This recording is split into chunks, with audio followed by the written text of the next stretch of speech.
Hi again, everyone, and welcome to Vype Sports Live. I'm Joe Hollier along with Cade Lightco, and we are set to bring you Game 2 of a best-of-3 series between number 1 nationally ranked 30-0 Friendswood Mustangs and the 27-10 College Station Cougars. Now, Friendswood leads the series 1-0, courtesy of a 4-1 win last night at the University of Houston. Jacob Rogers did his usual thing to get the win. Case Meyer came in and threw the last 2 innings to get the save. And it was Ty Brantley coming off the bench was the big hero, knocking in the go-ahead run. Tonight, it will fall on the shoulders of sophomore Jackson Birch as he goes up against Blake Venderup for the Cougars. And Cade, not that I didn't enjoy my surroundings at U of H, but our digs here at Olson Field and Bluebell Park are pretty ridiculous. We're going to take it down to the field right now for the starting lineups.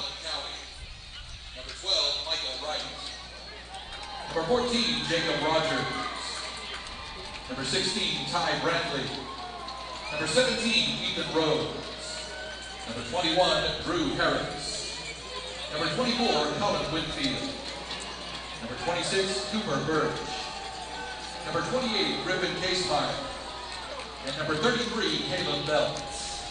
The starting lineup in batting order for Friendswood, leading off and playing center field, number 13, Kevin Newkirk. Batting second, playing left field, number 5, Isaiah Winkler. Batting third, the shortstop, number 34, Isaac Pacheco. Batting fourth, the catcher, number 1, Dylan Maxey. Batting fifth, playing first base, number 25, Boots Landry. Batting sixth, playing third base, number 6, Devin Andrews. Batting seventh, designated hitter, number 15, Misael Cantu. Batting eighth, right fielder, number 2, Landon Montemayor. Batting ninth and playing second base, number 23, Reed South. On the mound for Friendswood, number 20, Jackson Birch. The assistant coaches for Friendswood are Travis Moore, Brian Davis, and Brandon Jackson. The head coach for the Mustangs is Corey Benavide. Now, ladies and gentlemen, introducing tonight's designated home team, the College Station Cougars. The non-starters for College Station, number 1, Braden Jones. Number 4, Cole Brodus. Number 7, Rylan Dimming. Number 10, Amar Singing. Number 14, Hector Ostigi. Number 15, Rylan Urbansic. Number 19, Chris Dupree. Number 21, Aiden DeLeon. Number 23, Luke Stewart. Number 25, Garrett Williams. The starting lineup in batting order for College Station, leading off and playing shortstop, number 2, Mikey Elko. Batting second, playing right field, number 8, Braden Fowler. Batting third, the catcher, number 3, Chendon Scamardo. Batting fourth, the pitcher, number 22, Blake Venderup. Batting fifth, playing left field, number 6, Colby Smart. Batting sixth, center fielder, number 24, Dalton Carr. Batting seventh, designated hitter, number 9, Danny Virgil. Batting eighth, playing third base, number 11, Max Childress. Batting ninth and playing first base, number 20, Josh Alexander. Playing second base this evening for the Cougars, number 5, Blake Jones. The assistant coaches for College Station are Kyle King, Zach Marlowe, Jarrett Beckhausen, Zach Ashman, and Baylor Rowlett. The head coach for the Cougars is Chris Litton. Ladies and gentlemen, at this time, we ask that you please rise and remove your hats as we honor America and those who serve and protect it with the playing of our national anthem.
Game 2 of a best-of-3 series. Getting set to get underway. Blake Benderup on the mound for the Cougars. And he'll face the usual Kevin Newkirk, Isaiah Winkler, and Isaac Pacheco for Friendswood here in the top of the first. And Kate, I don't know about you, but it kind of seems like our games keep increasing in value, and you and I seem to be getting the benefits. Man, I'm telling you, this is phenomenal facilities here, and I'm so excited I can't even sit down in my chair right now. I'm sitting here just swaying back and forth, so excited to get this game going, and the facilities are just beautiful. I mean, Olsen Field at Bluebell Park is where it's at. It's like a golf course down there. We were down there earlier before the game, and I mean the conditions here, the grounds crew have just done a phenomenal job. This place is rocking right now. They got the music pumping. It is going to be fun, let me tell you. A big crowd for both teams showing up. Everybody back in Friendswood, you can be proud of your hometown. They traveled extremely well. We have a sea of blue here, and I actually think we outnumber the home team, College Station, here at this park. So that's a big tip of the hat to everybody that made the 2-hour drive up here to support these guys. Newkirk's going to lead it off for your Mustangs. Leading off the top of the first for Friendswood, the center fielder, number 13, Kevin Newkirk. Kevin hitting .297 on the year. Last night, Kevin was 2 for 4 with an RBI.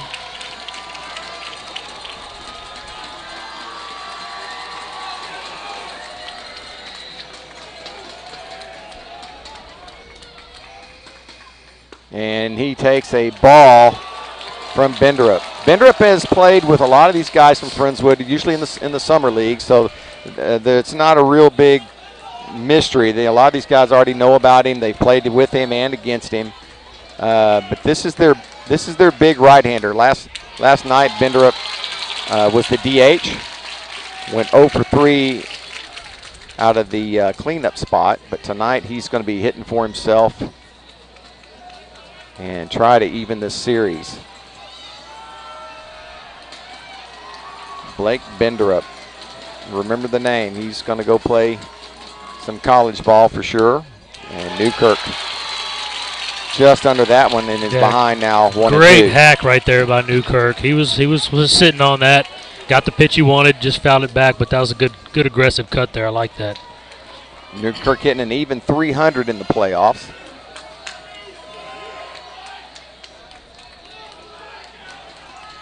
Been a great leadoff guy for Friendswood all year long. The 1-2. Throws his hands out, little soft roller is short. The throw across is way high. He's going to beat it out.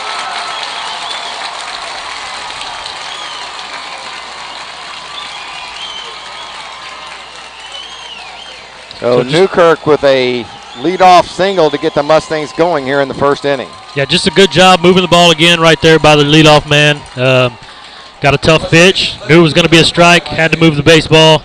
Did his job, and great hustle down the first baseline there. Good play by the shortstop to come up and get that ball. It's really the only chance he had.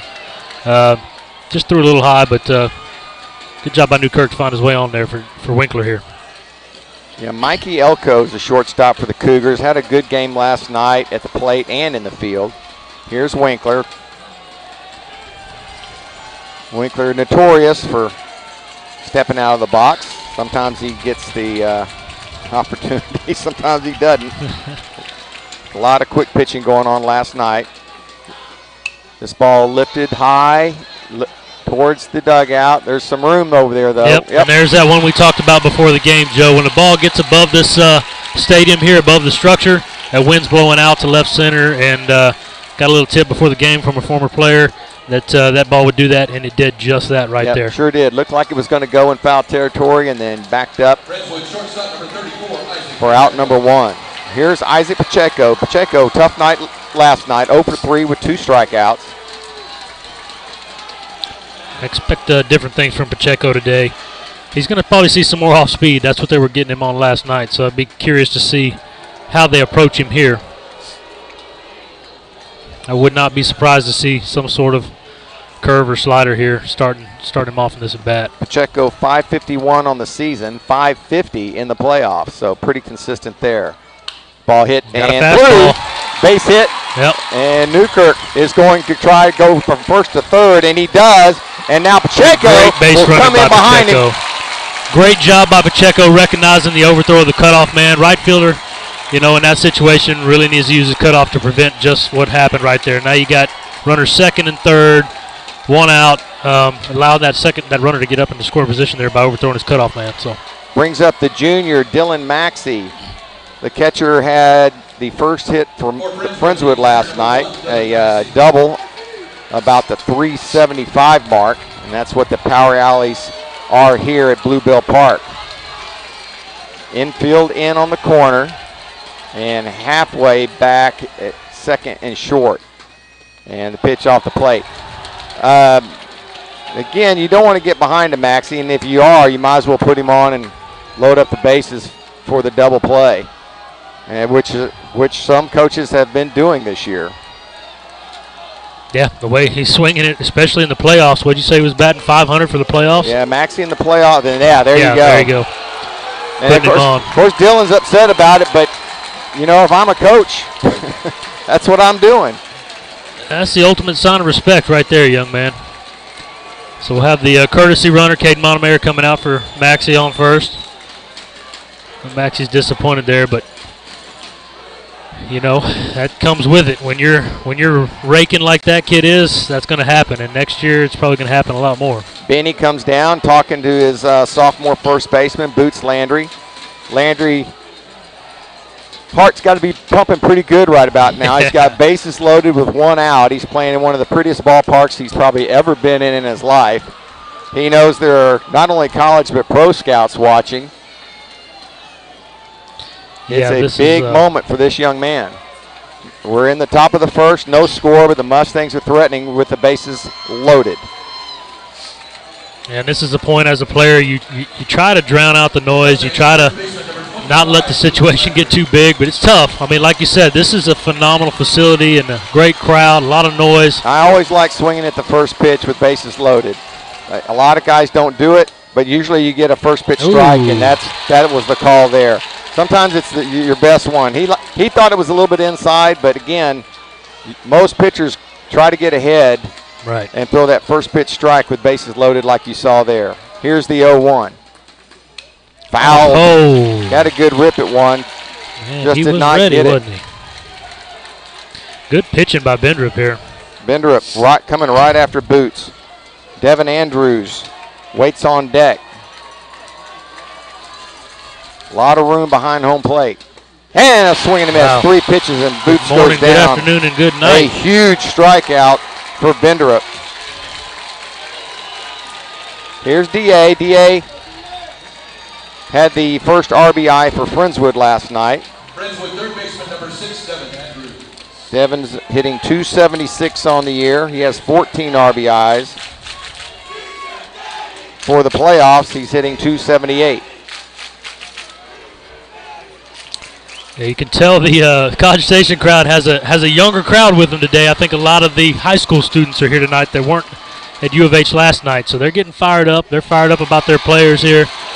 Kind of giving it to Boots a little bit there. Yeah, Bendrup with the gas again. First pitch. Called strike and is behind now 0-1.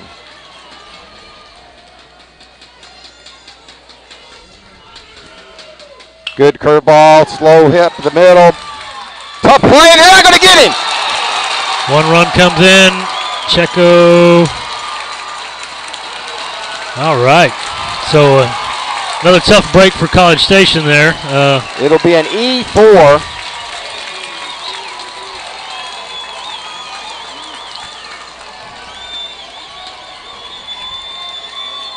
So again, move the baseball. Make them make plays.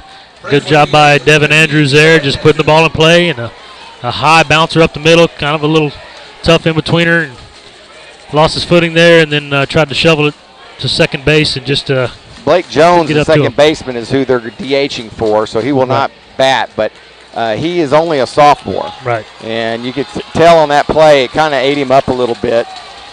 And the Mustangs take an early 1-0 lead. Here's Cantu, the DH for Friendswood. Pitch way high.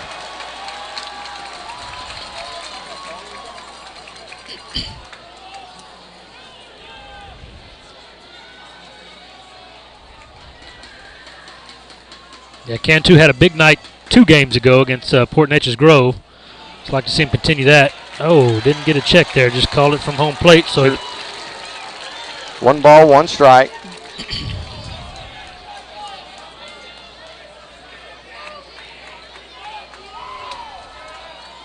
So another RBI for DA. Swing, and that one was late. Kind of an afterthought swing there by Devin. And he's going to have to shorten up here. Again, Bender up upper 80s, low 90s. And it was plenty of gas on that last pitch. DA down in the count 1-2. And he gets him swinging. So a little damage is done. Could have been a lot worse, but Bender up bends, but doesn't break. The Mustangs jump out on top, though, 1-0. So what do you think about Bender up here in the first inning, what you saw, Cade? I'm impressed with the kid. Good, effortless motion, real fluid, nice tempo. Brings it, showed control of all his pitches there. Didn't go to the off-speed much. I mean, just pretty much challenged him with the fastball, but I like what I saw out of the kid. He's definitely got a little zip on it. It was a good heavy ball, and a couple batters are a little late on it, but they'll make their adjustments. I was surprised to see him challenge Pacheco with a first pitch fastball after what they did with Czech last night, but good job by the young pitcher there. Unfortunate for them that they gave up the run, but you know, again, when it gets to these times and these games, it's going to come down to little things like that, little mistakes. So. Here's Jackson Birch. We'll be back right after the break. Vype Live, formerly KMAX Sports, one of the largest broadcast networks in Texas and the nation. Check us out at Vype, VYPE.com. Vype is the leader in high school sports broadcasts. We've been doing it for 15 years. 3rd and 13. Not yet. Another reverse. Breaking tackles. Dives to the end zone. Touchdown Rangers. 16 seconds. Really pulled from the corner. What pitch to Wilson? She fires the 3. Oh my God! It went in. Cavaliers pull ahead by 1. Log on to Vype, VYPE.com.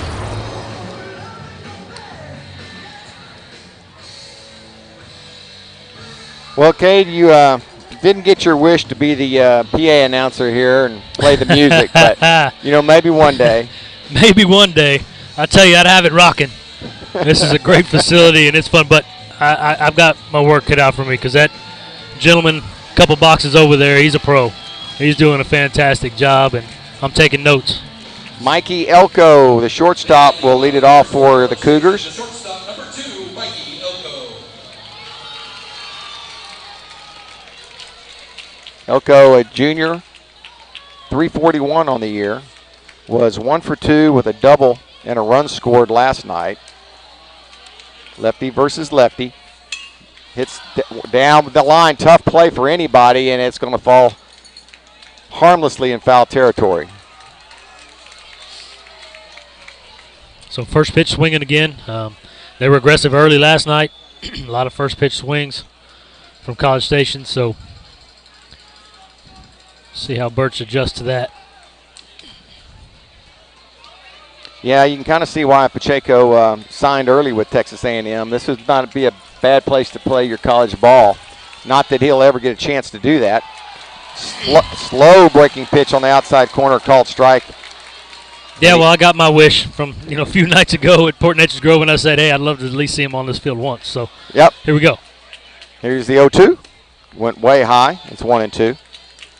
One of the things Jackson did not do well against Port Neches Grove. He had a lot of 0-2 counts and groove strikes on 0-2. Yes. So you tell Benny and Travis Moore has talked to him a little bit about that as he comes back with 2 pitches off the plate. Evens the count at 2-2. Did not get Elko to chase, though. On deck is Fowler, the right fielder. Another ball fouled out of play. So good job mixing it up here early by Birch. He had the 0-2, went with the high fastball, and then an off-speed low and away. So he's doing a good job, much better job of getting ahead and working that count.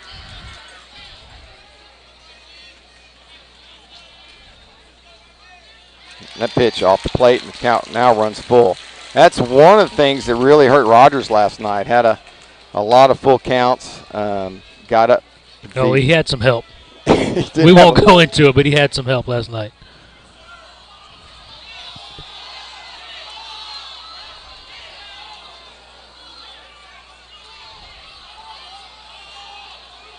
Well, Birch started his windup.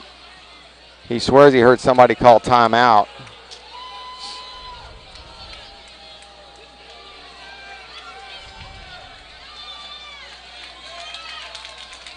And now everybody's going to come in and talk about it. We saw this in one other game during this playoff run here, didn't we? I think, it was when Jacob Rogers caught a cleat on the mound. No runners on base, throwing from the windup. He caught the cleat. The other coach was asking, shouldn't that be a ball or what's the call here? And ultimately it wasn't in that game, so we'll see what they call it here.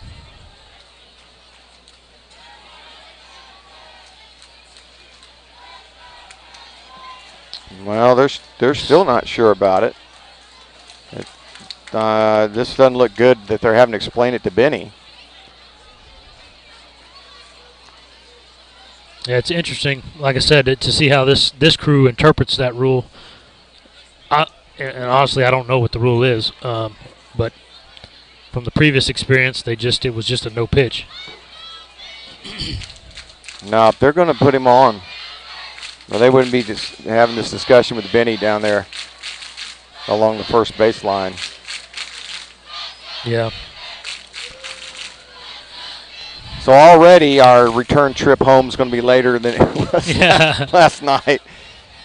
The game cruised pretty good with both pitchers throwing well last night. Benny just arguing his case, but I think it's going to fall on deaf ears here. Yeah. Yeah, Benny's not too happy with that.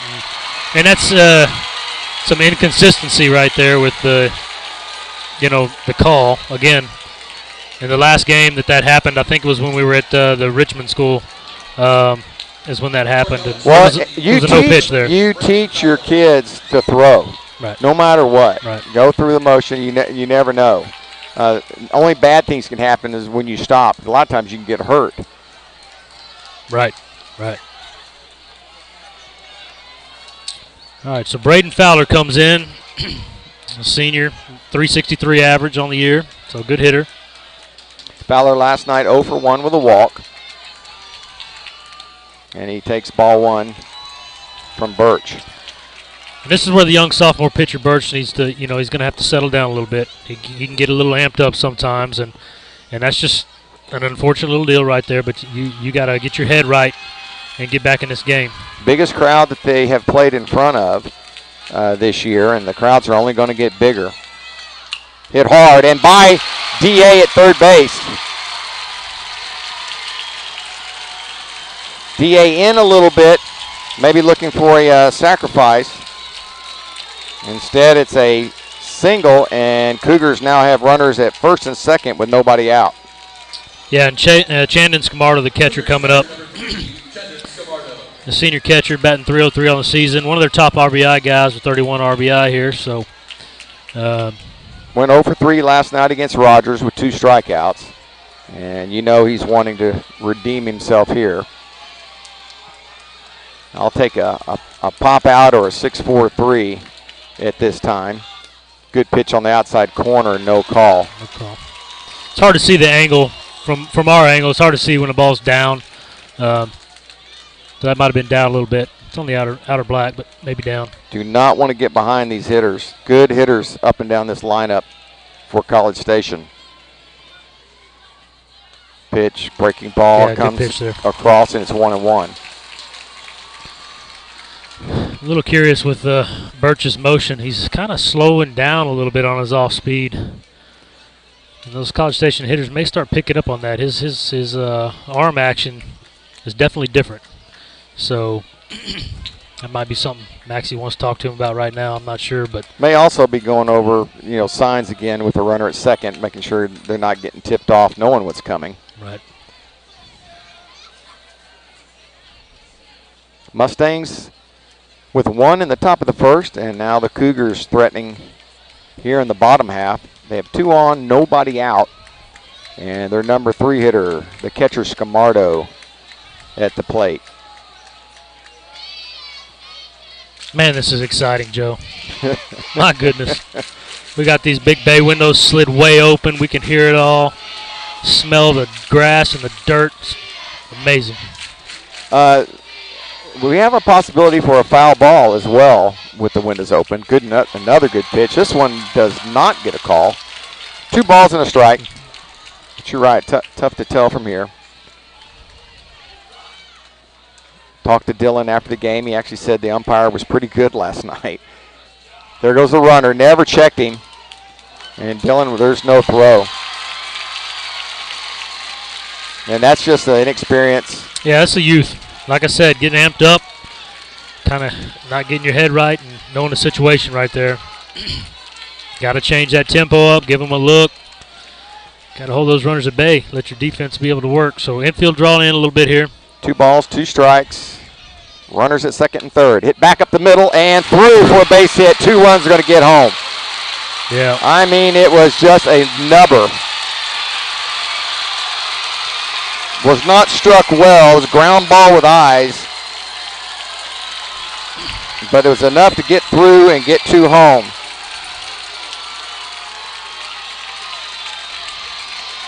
Yeah, and that's a huge, the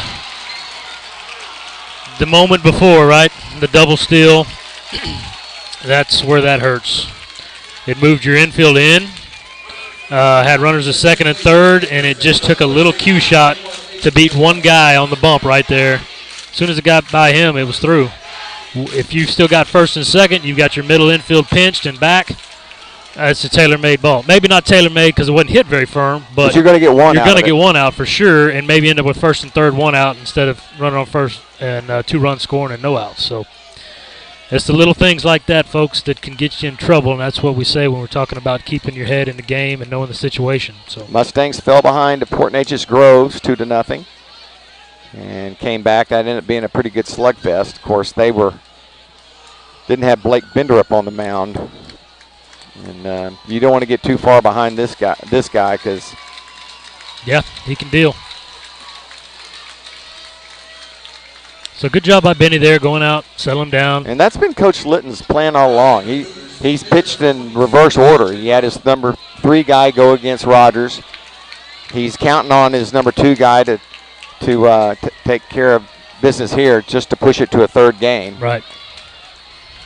Yeah, a little different strategy there, but it's worked for them so far. Pitch up. It's 1-0 to Benderup. So here's Blake.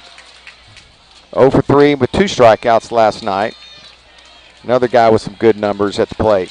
Yeah, 32 RBI, batting .331 on the season. Just a junior. And that ball is ripped down the left field line. And fair, just inside the line. Winkler over. He's going to have to hit the cutoff. They're going to hold him, so it's a double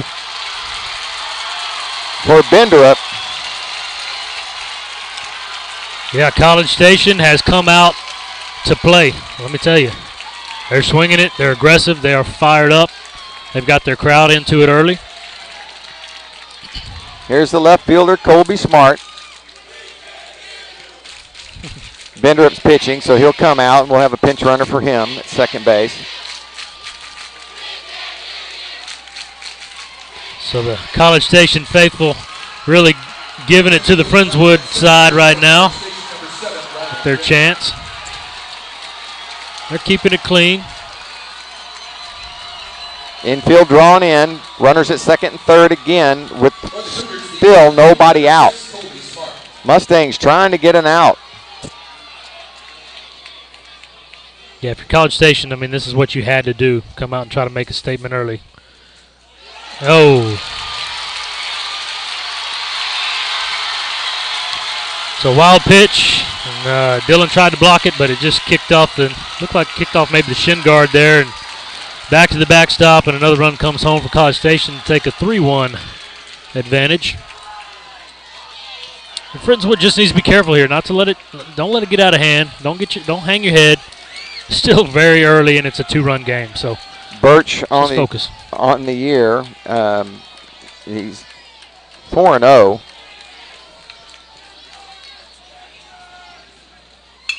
Hit hard to the shortstop. Pacheco looks the runner back, throws across for out number 1. Great job by Pacheco. Yeah, and that wasn't as easy as he made that look. Benny had him positioned about halfway, so he wasn't in his normal spot. Had to take that drop step and catch it on the big hop there, and still had the wherewithal to check the runner, and still had a strong enough arm to get out at first. Good play by the shortstop there. Kind of surprised he wasn't going on contact, anywhere but back to the pitcher. Here's the center fielder, Carnes. Carnes takes ball 1. And Birch asking where that was. Carnes last night 0 for 2 with a walk. And there goes the bullpen warming up for Friendswood. Pitch on the outside corner. He gets the call that time. It's 1-1.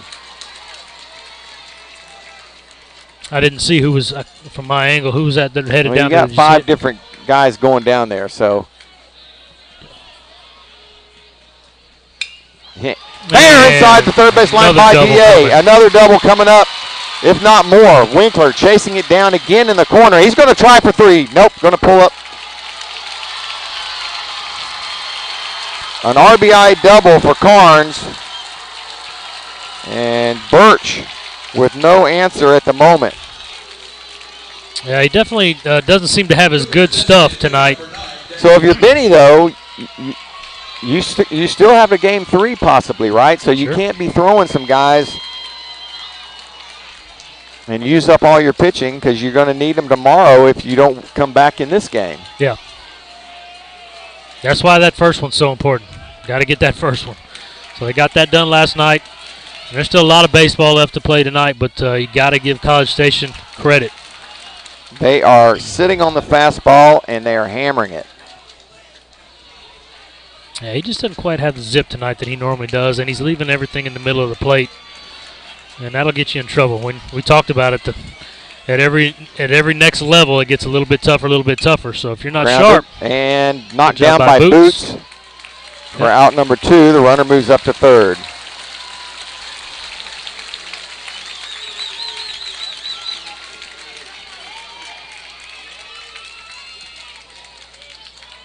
College Station third baseman number 11, Max Childress. Here's Max Childress.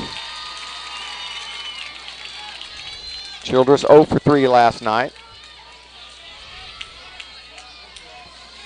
Chance to drive in another run here.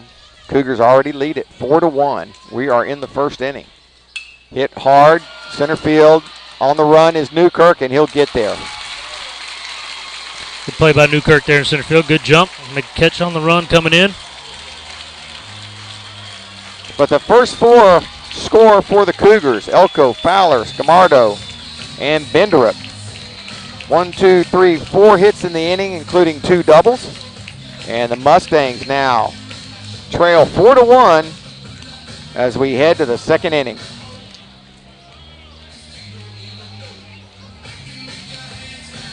What's your favorite high school sports memory? A late inning rally? A game-winning shot? A photo finish? Maybe it's a pep rally or a pregame ritual. Maybe it's the euphoria of a late-night bus ride home after a hard-fought win. Maybe it's having pizza with teammates after the game. Now, imagine if it never happened at all. School sports need your help. With budgets getting tighter, it's more than the games that are on the line. It's all the traditions, the community pride, the culture of your hometown high school, plus all those memories that are on the line, too. What can you do? It's simple. Buy a ticket when you can. Go to a game. Take the whole family. It'll be Landon Montemayor leading off for your Mustangs. Second for Friendswood, the right fielder number 2, Landon Montemayor. Montemayor, ground ball. Oh, the shortstop goes down and boots it, and Montemayor will beat it out. Yeah, caught a break there. Aggressive, swinging first pitch. Hit it hard on the ground, but the shortstop just forgot the four-wheel drive on that one, I guess, and took a little tumble there. It's a little slip. So maybe that might be the break that gets them going here. And at E6 puts Montemayor on. Here's the second baseman, Reed South.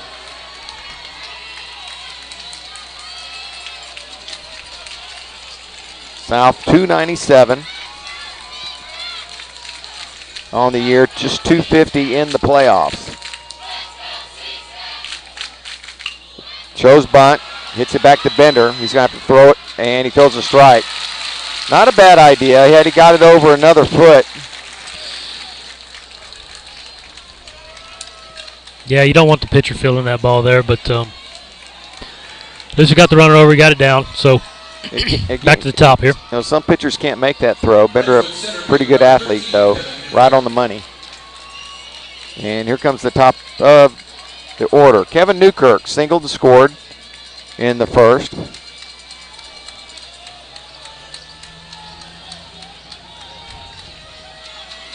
Newkirk 297 on the year, 300 in the playoffs.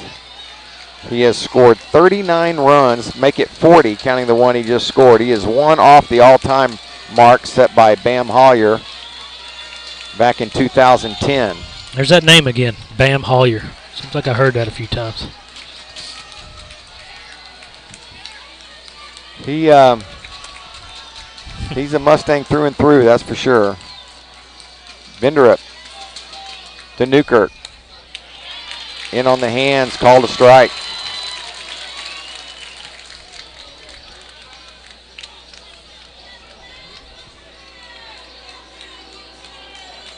Winkler on deck. Runner at second, one out.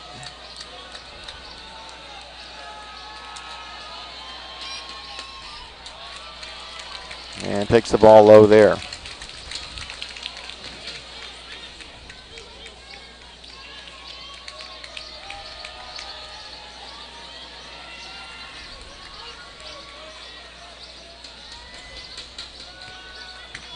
One ball, one strike to Newkirk. Popped up and playable. Gamardo with the catch, and there's two away. And there's that pop-up foul again. Looks like it was going to make it out of play and finds its way back on the field. Catcher made a great play there. And there's the famous train going by out there in right field. As if you couldn't hear it or see it. Yeah. Winkler with an RBI opportunity here. And Mustangs are going to have to really take advantage of the opportunities they get.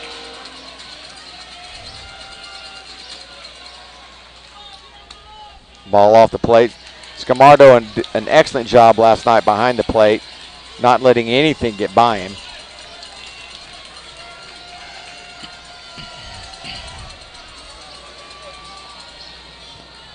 One-0 to Winkler. Off the plate, 2-0. Isaiah, 327 on the year. He's been hit by a pitch 13 times. He's walked 14 times, and he's struck out 13 times.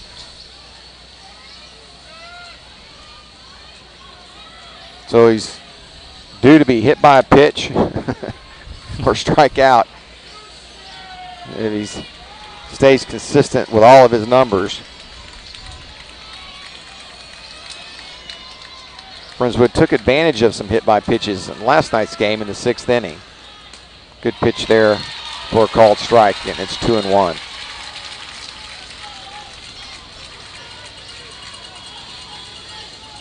Again, great crowd here from both sides. I do think there's a little more blue in the audience, which is pretty amazing considering we are not the home team.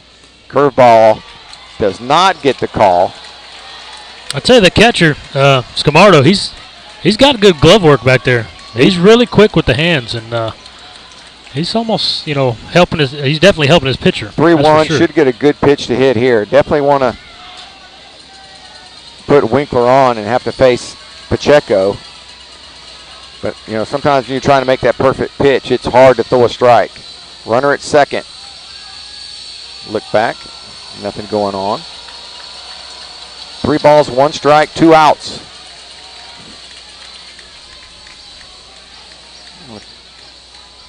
Thank everybody for listening in back home. Benderup delivers. Popped up. And this one will make the seats. And the count runs full.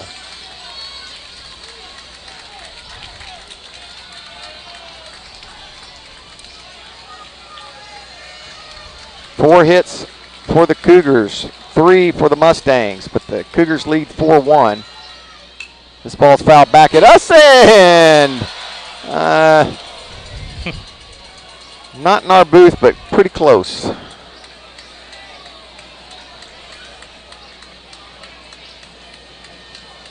Didn't know I had to bring my glove tonight. We'll reset and do it again. That last pitch was up. And another one fouled straight back. So Winkler doing a great job staying alive, trying to save Pacheco a bat. Be nice to have him come up. He would represent the tying run.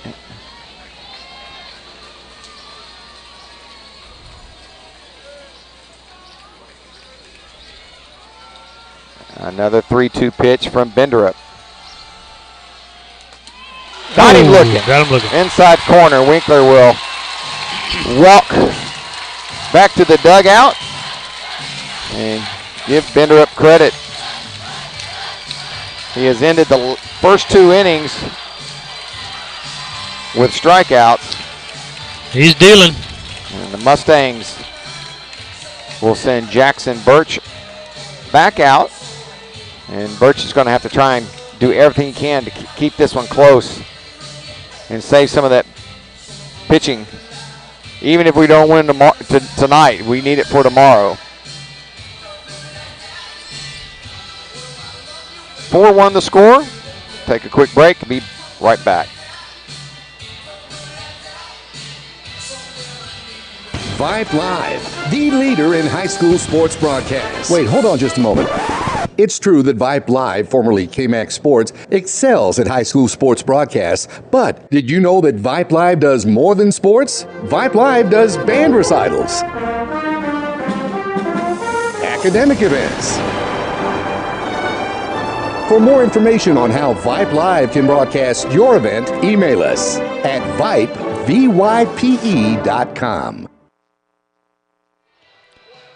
Hey, for all the ways you love to play, Academy Sports and Outdoors makes it easier than ever to gear up and have fun out there. Get free shipping on your favorite brands at academy.com or get free curbside or in-store pickup at your Academy store. Gear up this spring at Academy Sports and Outdoors.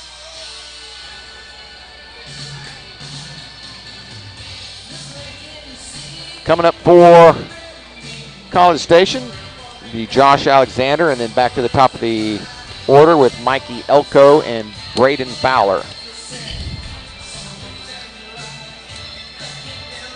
Yeah, so the 9-hole Josh Alexander, the senior first baseman, batting .216 on the season. Feel free to text myself or Cade and let us know where you're listening in from. Keith Hill and Tommy down in Sargent, Texas, tuning into tonight's game. Off the bottom of the second for College Station, the first baseman, number 20, Josh Alexander.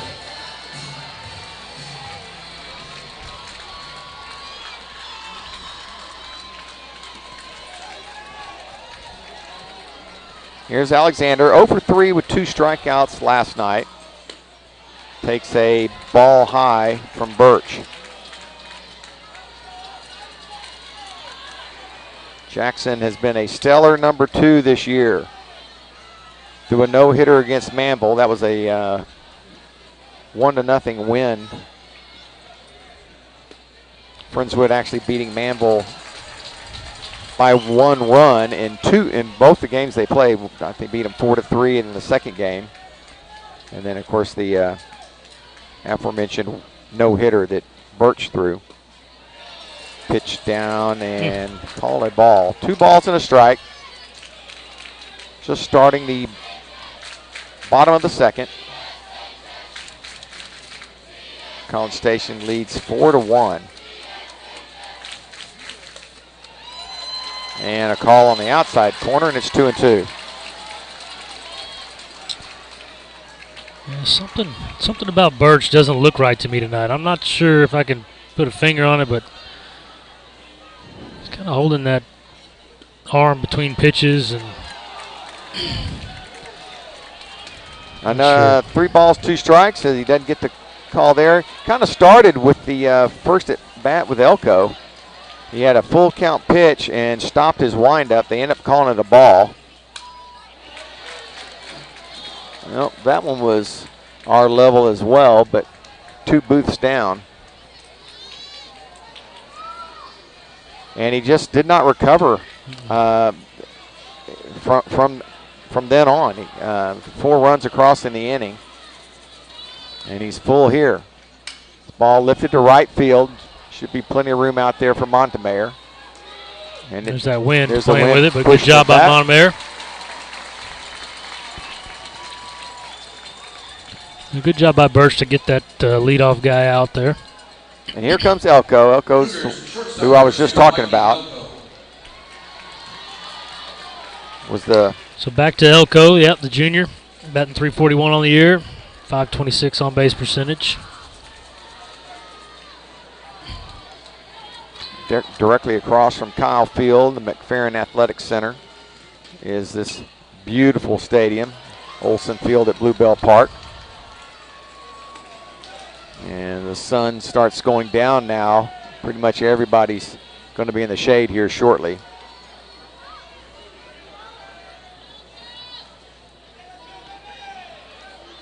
Oh, 1 to Elko.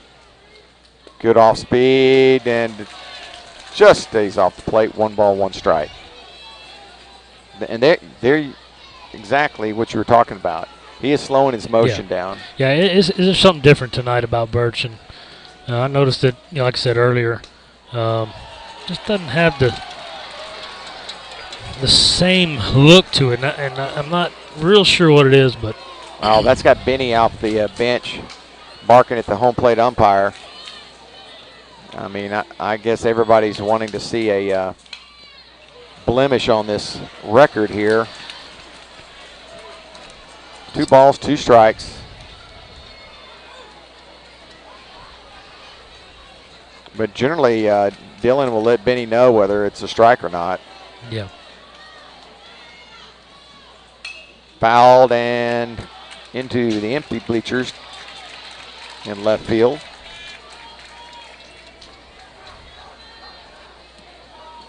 Those look a little shaky.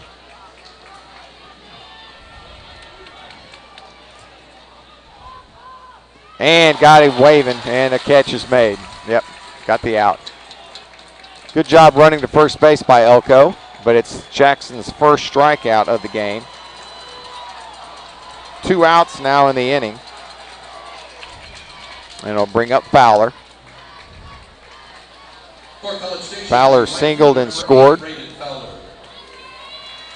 Senior right fielder, .363 on the year, 91 at bats.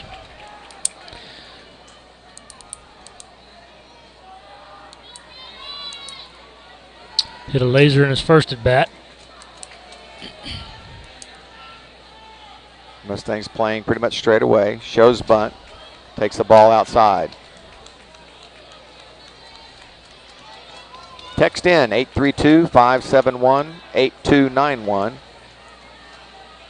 Let us know who all's watching and where you are.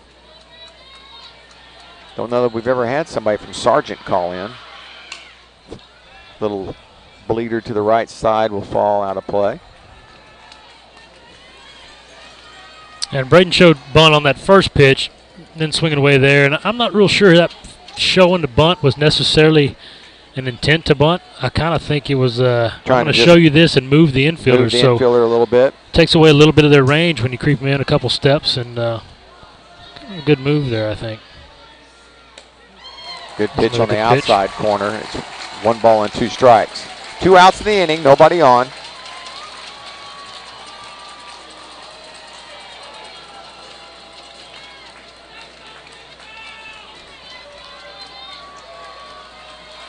The 1-2. Lifted to center field. Pacheco out, Newkirk in. Good job by and Newkirk calling him off. Call him off for out number 3. So a 1-2-3 inning, a nice comeback inning for Jackson Birch. Yeah, really nice right there. And that is what the Mustangs needed. Just a little something to get them going in the right direction. Coming up for the Stangs will be Pacheco, Maxey, and Landry. The Mustangs trail it 4-1.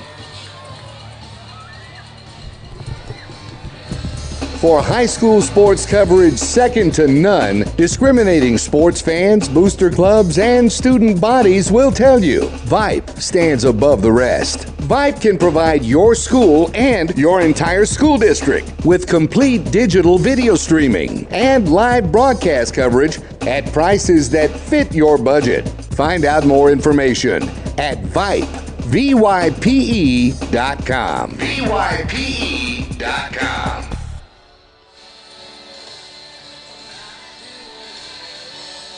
Welcome back to Olson Field, Bluebell Park here at Texas A&M. I'm Joe Hollier along with Cade Lightco, our QA back in the studio, Nathan Nunez. Thank you, Nathan. And your attention, please. All foul balls hit into the stands. Please return those to the dugouts in between innings. We thank you for your cooperation. Asking for fans to return baseballs. A lot of them trying to keep them and get some of these guys to sign them afterwards. Chaco singled in the first inning.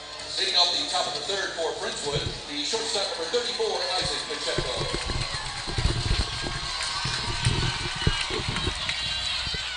Swings and misses at this first offering. And there's the off speed that he didn't get the first time. And I kind of thought he would, but he was ready to swing.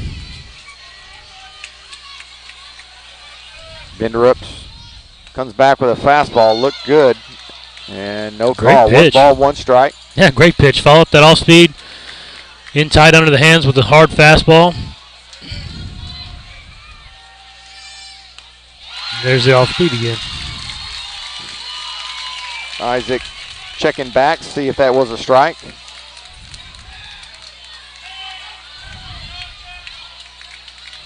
Definitely been doing a great job mixing up speeds to Pacheco. Yeah, he's a pitcher, no doubt about it. 1-2. Down, and it's 2-2. Isaac putting up ludicrous numbers this year. Trying to get the Mustangs started. This ball hammered to right center field gap, and that right fielder, not much of an effort there. I guess he's just going to let the center fielder handle it. Isaac. Oh, no, and there's will he get back a bad in? break. Yes, he does. got back in. Good job by Isaac picking up. Isaac had third base, and he actually stumbled. Now the old dirt monster down. reached up and grabbed him there, but he made his way back. Going to go out and check on him. He's a little gimpy.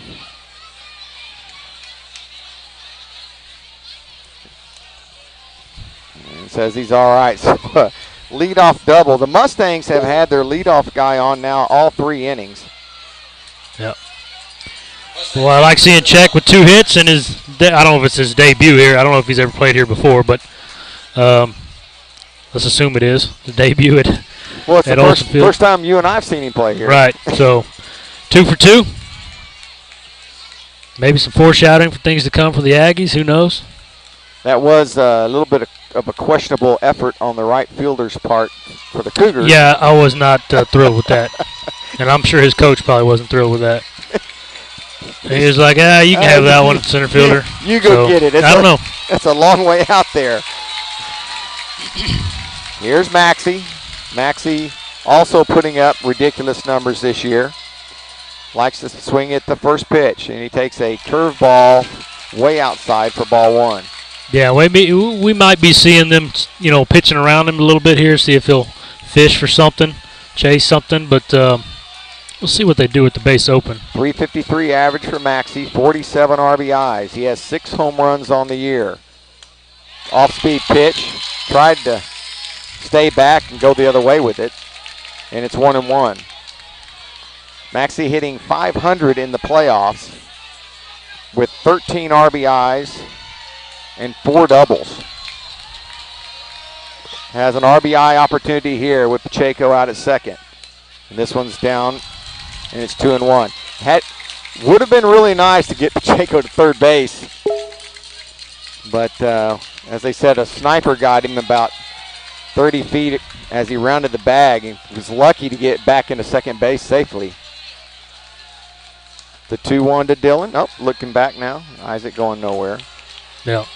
Pacheco. But that's smart by Bendrip. I mean, Isaac is known to be aggressive out there and bounce around a little bit. And, you know, Bendrip's doing what he should be. He's mixing up his tempo a little bit and changing his looks and keeping Isaac close to second. The 2-1. Another slow off-speed pitch. And Dylan out in front, and it's 2-2. Yeah, so this is where you want Dylan to shorten up and just try to move the baseball. It's okay to be late here. Thinking right side, just moving the ball and at least moving check up.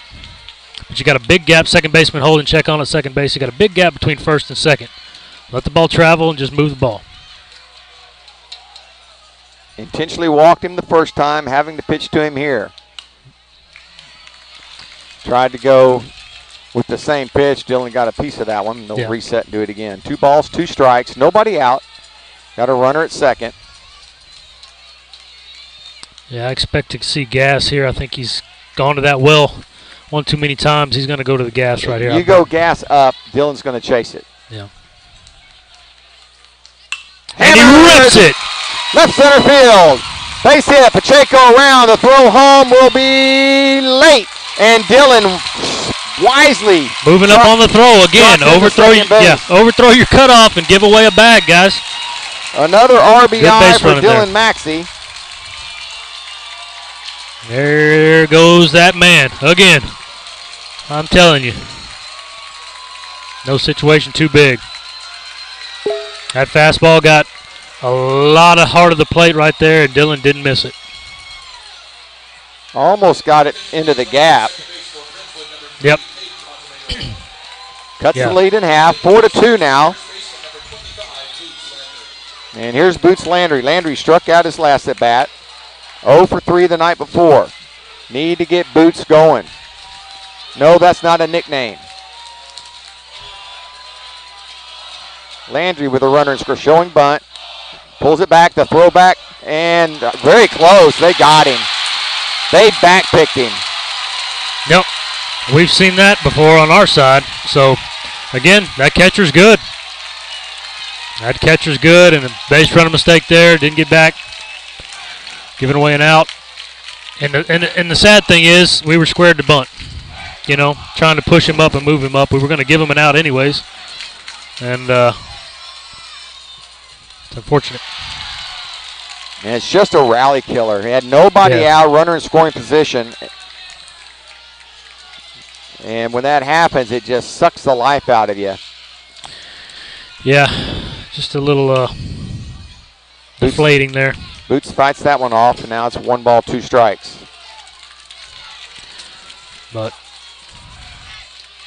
Friendswood can sometimes get a little predictable with the bunting, and I think College Station was ready for that.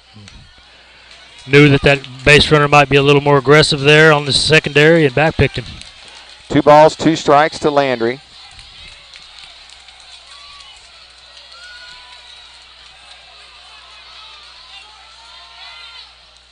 And this one's down in the dirt, and count runs full.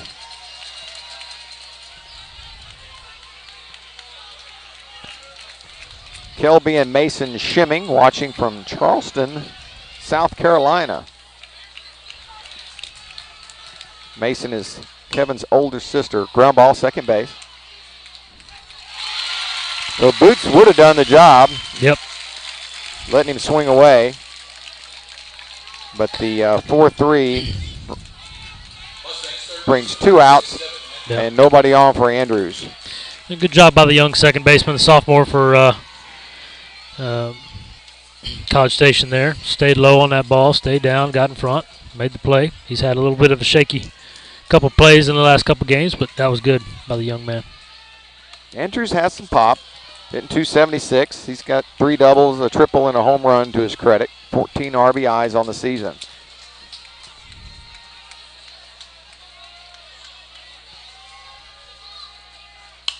Little grounder right at the shortstop. Elko up with it.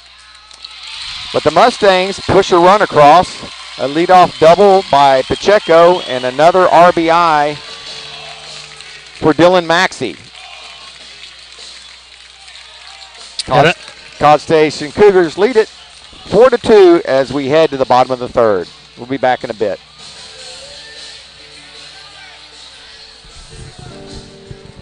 All of us love sports, but not all sports are created equal. College sports have big budgets, dedicated alumni networks, and corporate sponsorships. Professional sports have even deeper pockets, millionaire owners, lucrative TV and radio deals, and merchandise sales. High school sports have you. Everyone agrees high school sports give us plenty of reasons to cheer. And now's a great time for us to give back. Supporting your hometown high school won't cost you much, but it will go a long way to ensuring the games we love the most are here to stay. Texas high school sports. They're good for our kids, good for our community, and best of all, they're good for you. This message presented by the Texas University Interscholastic League and the Texas High School Athletic Directors Association.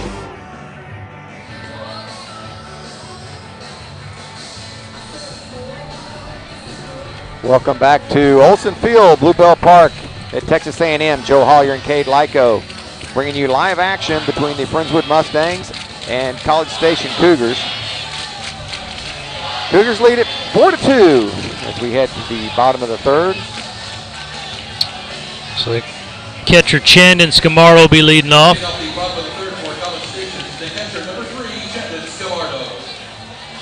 303 hitter on the year.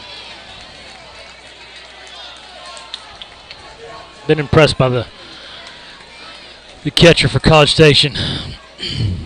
Scamardo singled and scored his first time up.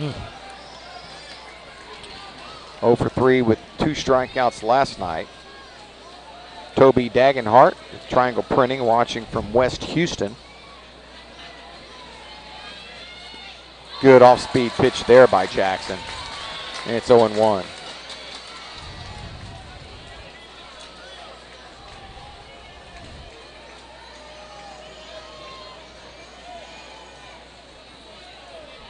One ball, 1 strike. Another off-speed pitch. Just got a piece of it. Man, Dylan is so quick back there. he can just bounce back there. I mean, that ball took 1 hop in the batter's box, and he was there to field it on the hop. Fitzpatrick Clan texting in.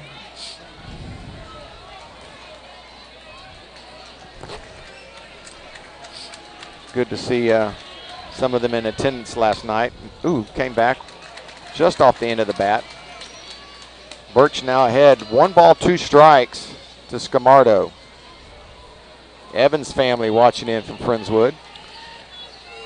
Yeah, Scamardo being pretty aggressive right now. I mean, you can probably get one up out of the zone and get him chasing. That was a little off the plate. A little off. Right idea, a little off the plate.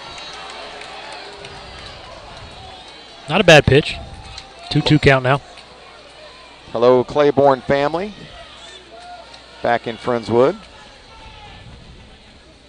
Good off-speed pitch and hammered down the line by D.A. D.A.'s going to have a crick in his neck. Good job by Winkler trying to get over and cut it off and have a shot at second, but just no way. And the way these guys are getting around on Birch, D.A.'s got to start moving over. That's the second ball that has just been scorched down the line. And another hit for Scamardo. Yep. A leadoff double here to start the bottom of the third.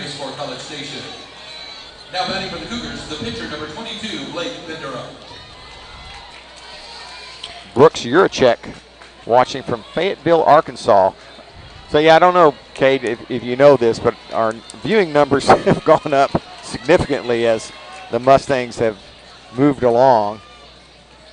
Yeah, it's so exciting. So it's a lot of fun. Just love that to hear that.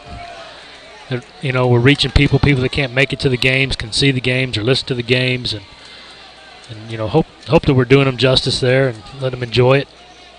Former Aggie Scott Grooms watching from home. Ball ripped to left field. Winkler again going to get over. They're going to try and send him home. Here's the relay throw, and he's going to be out. Oh my goodness! Wait a minute. They called him safe. Wait. What? They called him safe. He was out. Oh my gosh, he was out.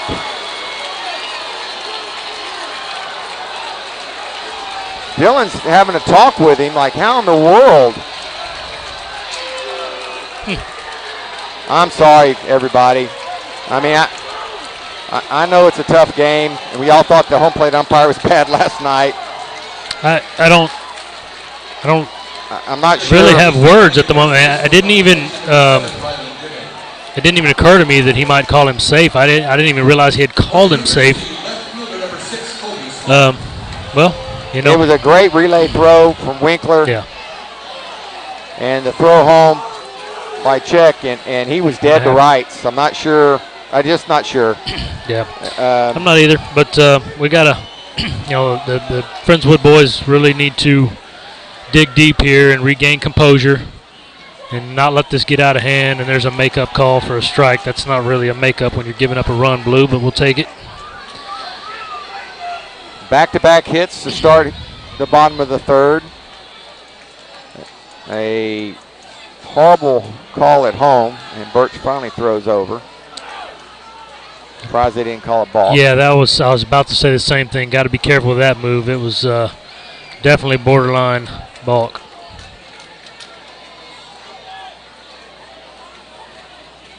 Big lead at first.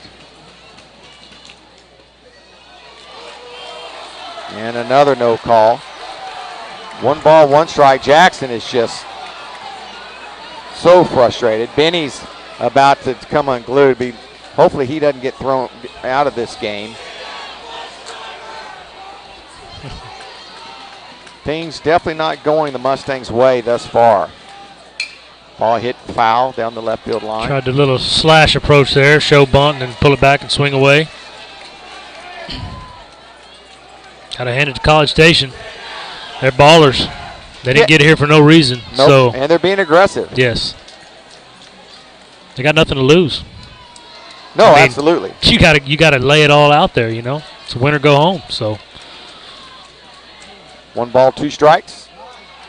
Or I guess I should say they got everything to lose, maybe, but tell Dylan was not happy. Yeah, he's frustrated.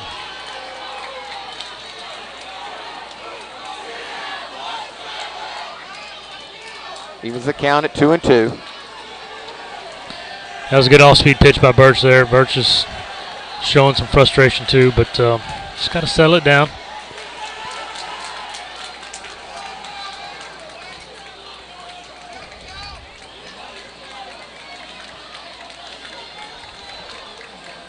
Yeah, he's settling his pitcher down, but he's settling himself down as well. Yeah.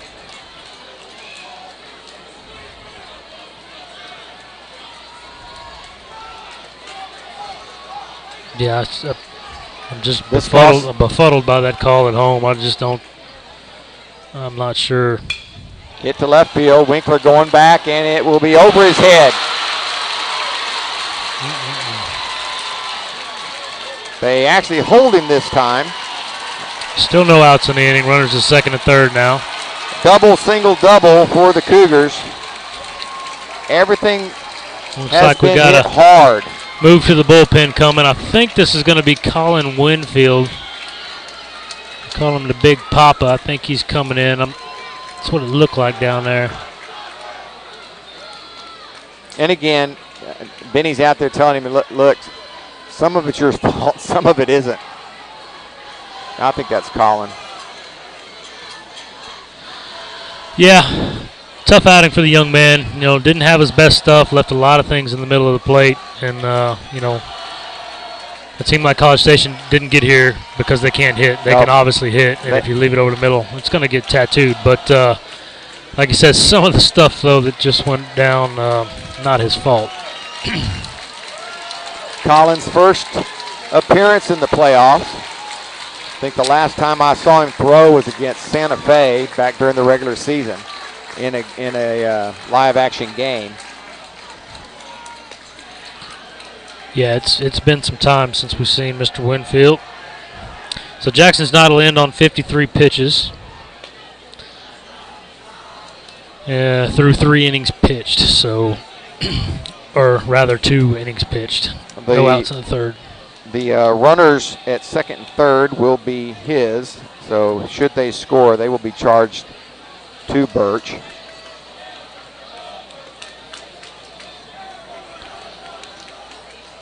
So again, all that's going on, you know, you're still only down 3, so you've really got to bear down here. Colin needs to come in and throw strikes.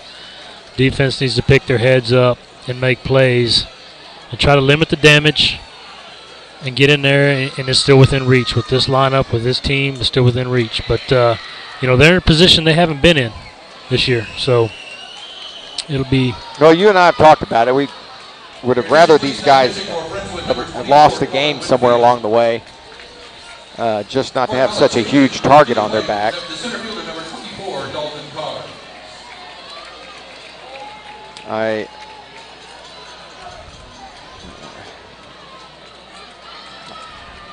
I know one of the things I'll do at some point is go back and watch the tag play at home. And we'll apologize if I'm mistaken, but I just don't know how that could be. Winfield's first pitch is high for ball 1.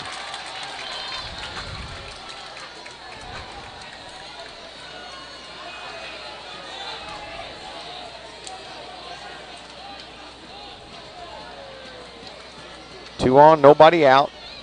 Breaking ball. Another no call, and it's 2-0. Has an open base. Again, this team out of a district that includes Brenham, A&M Consolidated, and there's ball 3 high. Magnolia. Yeah, not the end of the world here if you walk him. You don't want to pipe a fastball. He's probably got a green light, 3-0 with 3-run lead. So, but what do I know? He pipes a fastball and he lets it go. So, we'll take it. Colin, again, it's just been a long time since he's been out on the mound throwing. First playoff appearance. The 3-1. This ball popped up. Oh, nice. South settles under it for out number 1. So good job battling back there after a 3-0 count to get the pop up to the second baseman. So now we got. Here's the DH, Danny Virgil. Yep, Danny Virgil. So Virgil, junior on the season, batting .226 with a .398 on base percentage. Benny asking for time.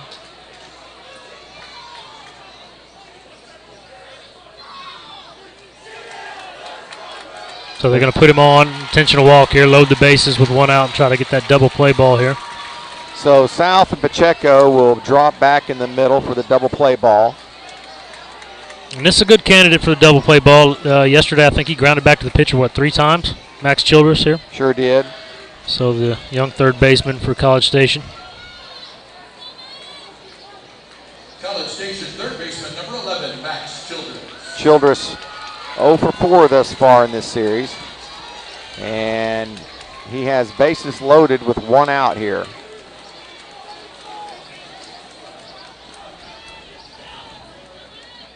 Cowie's first pitch almost hits in. Here comes Mag, gets by Dillon. Oh my goodness.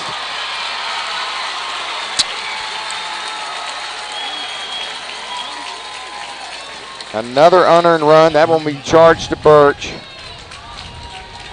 And there goes the double play opportunity.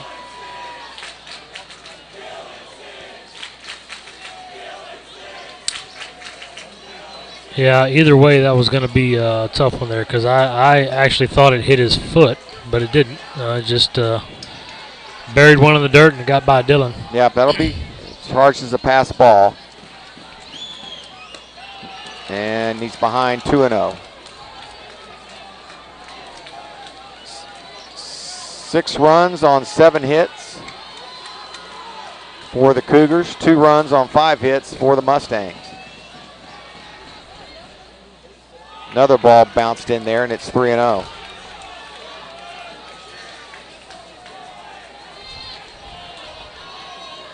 Two runs across in the inning.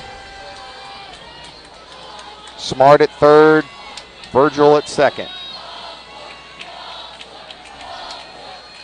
Childress already the benefit of getting a run home. Will draw a walk, and bases are loaded again.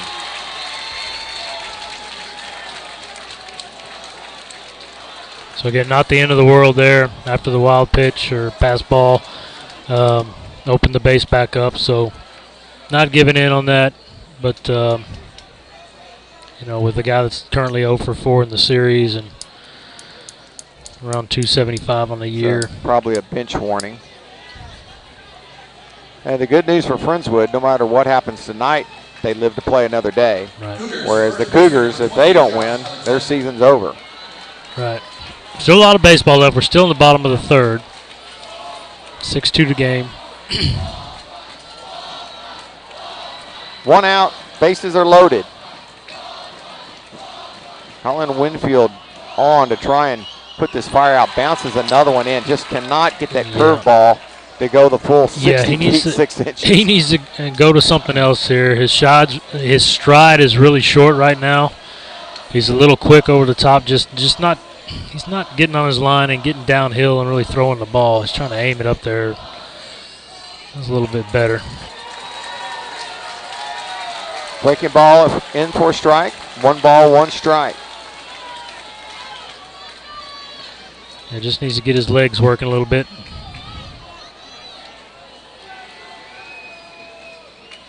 Another good curveball. 1 ball and 2 strikes. Finally finding the distance. Yeah, when you haven't thrown to live hitters in a while, you know, finding that release point can be tough sometimes if all you're doing is bullpens, you know. But tries to throw one by him outside. 2 balls, 2 strikes, 1 out. Everything going the Cougars' way thus far.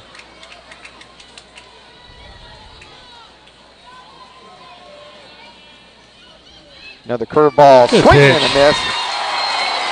And man, spun him into the dirt. It might have been a knee or an ankle. Sometimes, hopefully he's not hurt, but oh my goodness, he's not getting up. I've seen this happen. Sometimes your cleat will catch. Mm-hmm.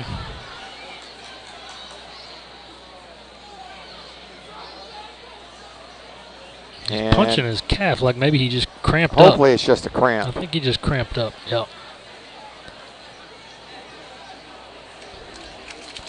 That's good to see. I'm glad he's up and walking because, yeah, like you said, sometimes you can catch a cleat there and twist that ankle or roll that ankle, and glad to see that's just a cramp. 2 outs, and we're back to the top of the order. Here's Mikey Elko. Walked and scored, struck out in the second. Tough little out right here. Yeah, the junior shortstop, batting .341 on the year.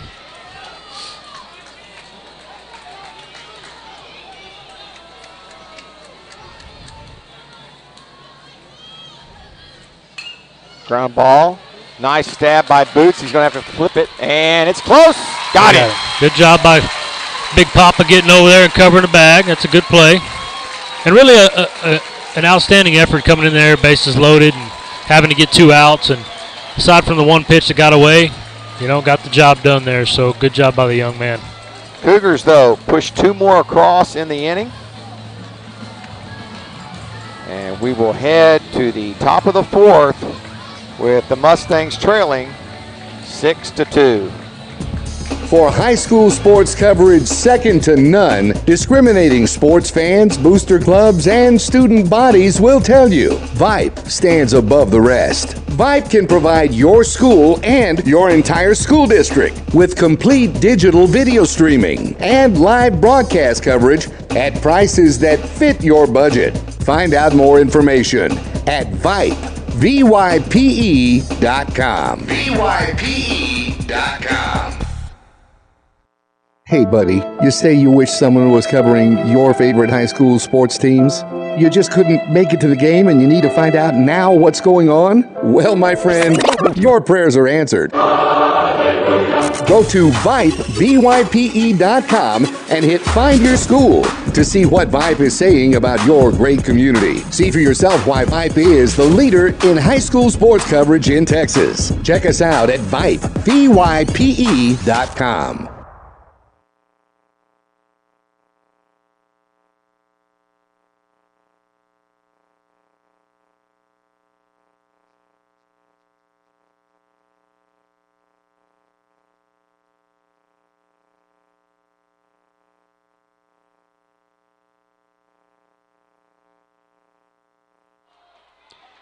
And Cantu takes ball 1.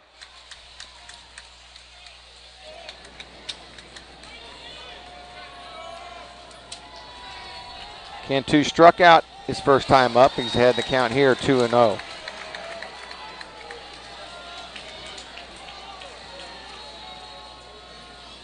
Mustangs have some work to do.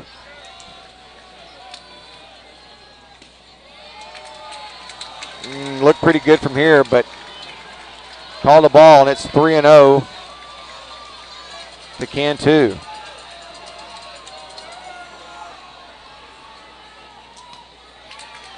Strike on the outside corner. Benderup has been better than advertised thus far. The big righty gets Cantu to pop up in the infield. Somebody's going to have to take charge. It'll be the third baseman for out number 1. So, unfortunately, a 3-0 count turns into an out. And it'll bring up Landon Montemayor. Mustangs right fielder number 2, Landon Montemayor. Montemayor, 267 on the season. Takes ball 1.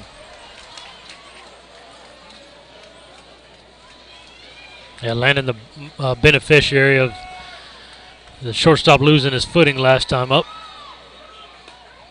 And takes ball 2.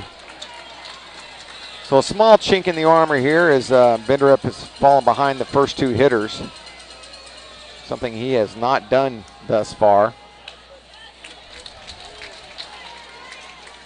Good hack there on 2-0. I don't know if that was intentional or not. It won't get you any favors when you get in the batter's box. No. 2 balls, 1 strike, and that's off the plate, 3-1.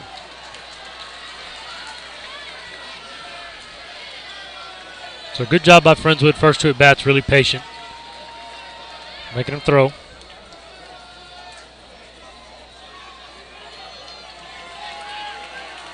And that's off the plate. So Montemayor trying to pump it his teammates. Heads down to first base and it'll bring up South.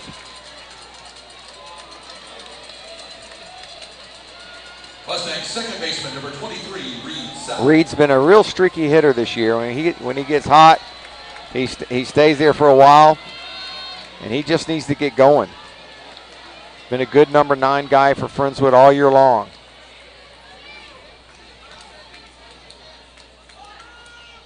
Off the plate.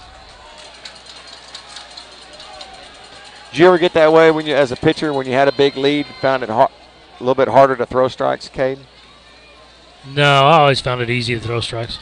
No, just kidding. Yeah, I mean, sometimes you lose a little bit of your focus and lose that feel for a moment. 2-0 now, and that's Going to draw a trip from the coach and Scamardo. Yeah, so definitely flipping the script here. Only 3 strikes so far in the inning, and that was his 12th pitch of the inning, so he's struggling to find it. How many thus far for him? That last pitch was number 61 on the game. And we are, what, top of the 4th? So like to see him throw quite a few pitches this inning, try and get his pitch count up. We did see Childress for a little bit last night. A little side armor. yeah, I'd venture a guess that College Station would really like to just have Bendrup go the distance in this game. Absolutely. You know. You know they would. And on the flip side, you know, Benny's begging Colin to go as far as he can to save his bullpen. Runner at first, 1 away. The 2-0. South swings through that one, and it's 2-1. Yeah, that was quite a late swing for a 2-0 pitch. You got to be sitting dead fastball on that, and he wasn't ready for it. He was way late. Yeah, that's a good one in on the hands, and it's 2 balls and 2 strikes. Art Encarnacion. Good to hear from you, Art. Miss you, buddy. Come see us.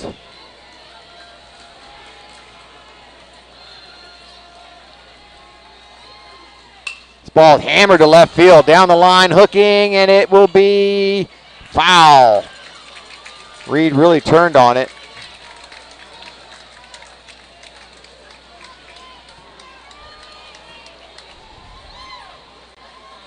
Tyler Igus texted in from Texas City. Still not over the call at home plate.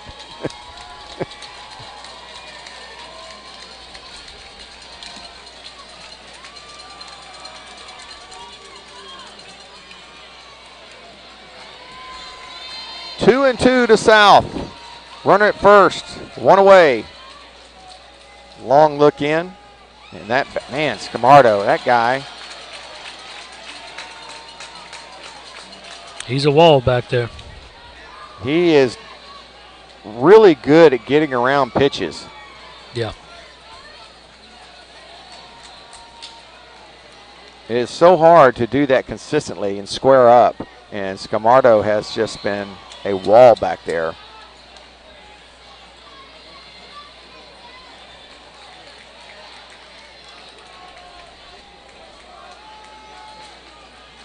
Here's the payoff pitch. Nope, throw over. Only 1 out. Doubt he's going anywhere with us down 4 runs.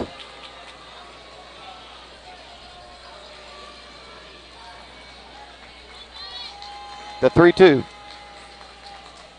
Down low. Back-to-back walks.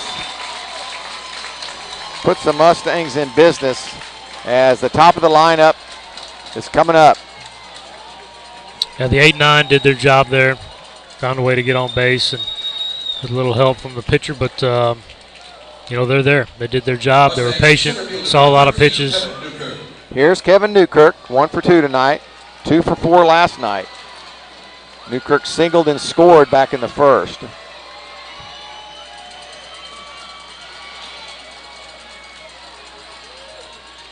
Winkler on deck, followed by Pacheco.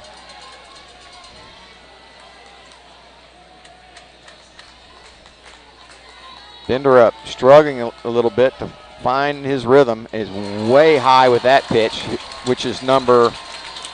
That was number 67. And now, bullpen getting warmed up for the Cougars.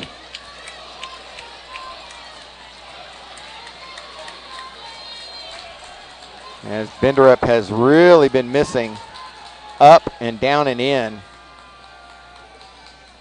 Grooves one, and Newkirk swings through it. It's 1-1. Kind of surprised Kevin missed that pitch. He knew the pitch he was going to get. He was sitting on it. Yeah, good aggressive cut. I'll take it. He missed it, but that happens. He got the pitch he was looking for and went after it. Mustangs have had base runners in every inning, but Bendrup has been able to pitch out of him. Curveball, got the high strike call. Wow.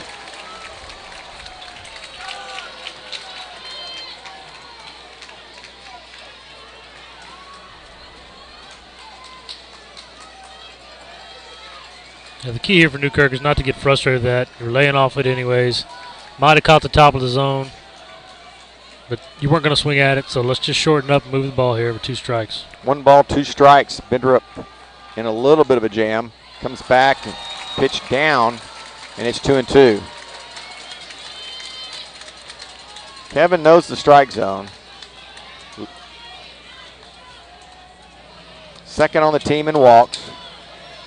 Only behind Pacheco, who gets walked almost every game. Lately, that's turned into Dylan Maxey. The 2-2 popped up, and wow, nobody got to it. Yeah, stayed in play, just not enough air under that ball. Kind of a little cue shot pop up to the third base dugout there. Kate, I'm thinking you could have probably gotten it. Negative. I'd have blown a tire 3 steps in and been rolling on the grass over there somewhere. I'm still a little upset you had a faster 60 time than I did. But that was quick. Although I might be able to take you now. Back in the day, you could definitely take me now. Backwards, probably. Kate suffering an injury this year. Blowing out the hamstring, was it? No, quad. Quad, yep. Wow. Yep. Blew out the quad, didn't get it taken care of, ended up with a infection in the leg and then emergency surgery. So one-legged race between the two of us trying to run 60 yards. 2 balls, 2 strikes, 1 out. Mustangs trying to get something going.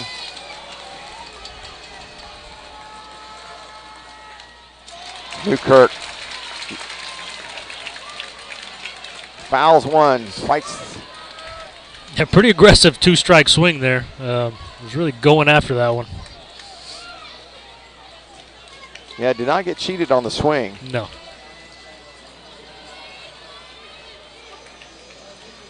Big gap in left center field right now. Big opening out there.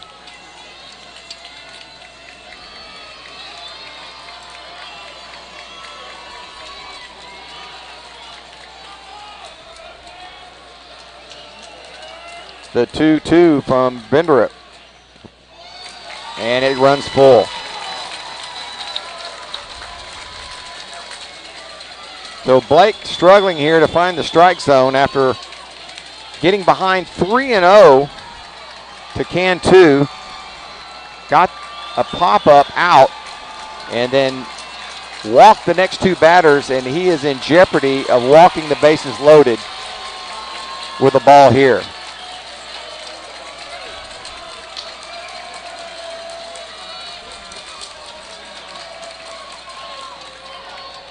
And Newkirk asked for time.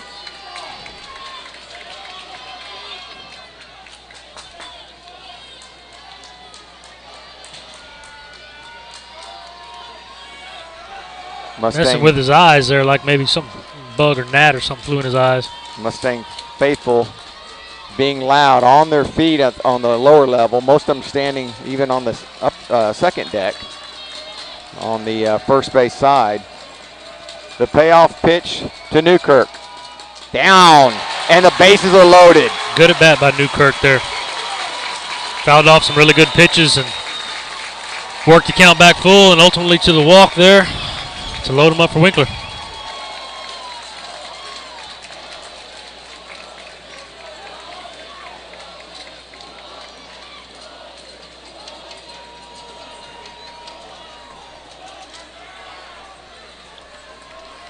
Mustangs left fielder number 5, Isaiah Winkler. So here's Winkler with the bases loaded, and with the Mustangs trying to do anything they can to get back in this game. I would imagine Benny has him taking the pitch here. Yeah, and if you're Winkler, you're hunting a fastball. That's it. Nowhere to put you, you're hunting a fastball right now. Pitch, fastball, called strike.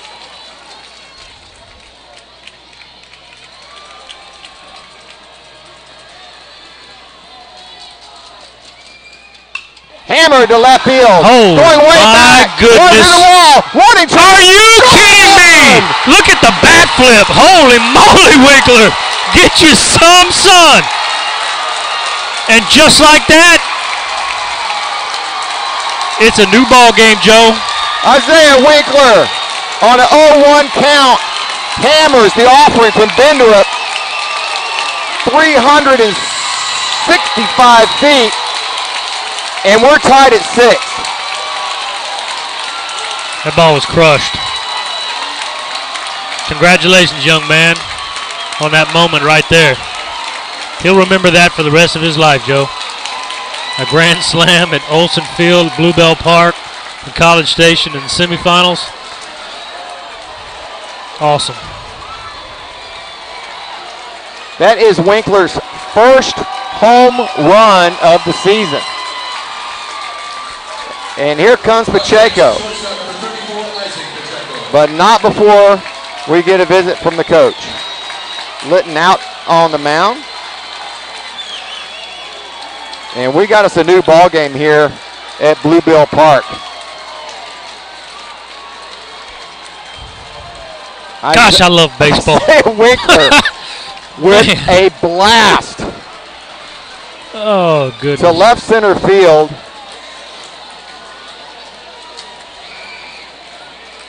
And it just did not come back. Crowd is still buzzing. Just incredible, Joe. Man, I just love that for that young man. Goodness. College Station fans are in absolute shock.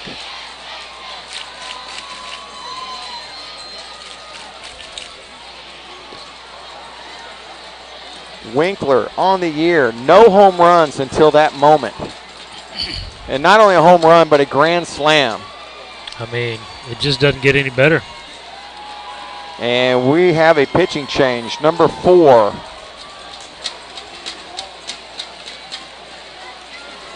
So number 4 is Cole Brodus, a senior.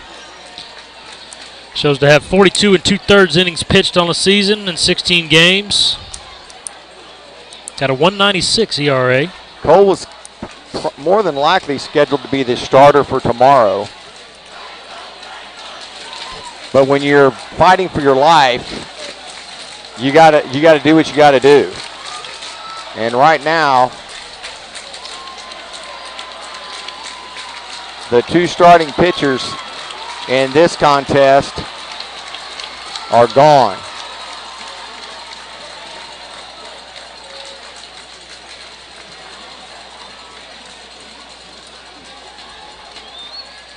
And all Brodus has to do is face Isaac Pacheco, one of the finalists for Player of the Year. Got a good breaking ball. He was throwing a nice straight change there a minute ago in his warm-up.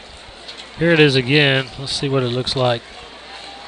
It's got good action on it. I like that little changeup he's got.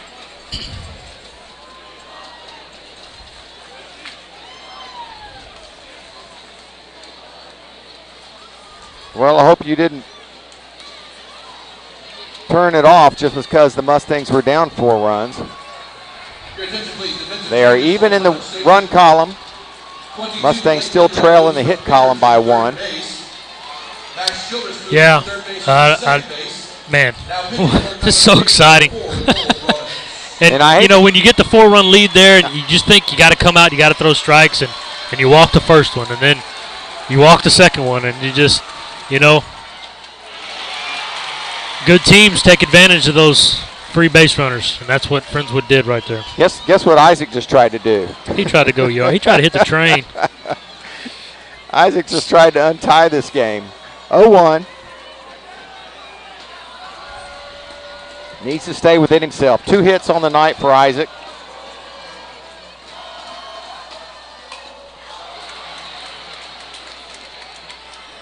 Pops this one up a mile, and it's caught out in center field.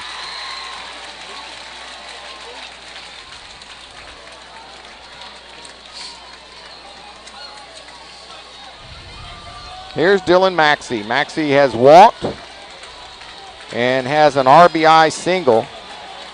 Mustangs catcher number 1, Dylan Maxey. Maxey, 6 home runs, 47, 48 RBIs on the year. Swings through the first pitch. Good off-speed first pitch to Dylan.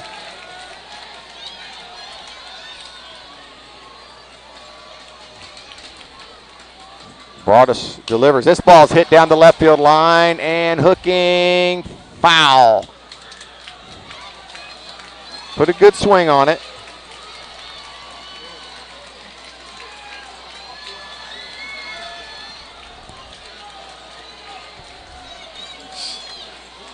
So young pitcher Cole coming in doing his job here, throwing strikes, 4 straight strikes. 4 runs across in the inning.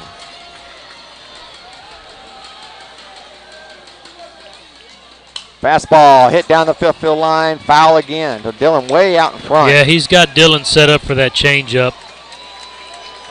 Dylan was definitely hunting fastball, got it, was way out in front, came around it. So I expect you're going to see a changeup low and away here, maybe the curve, but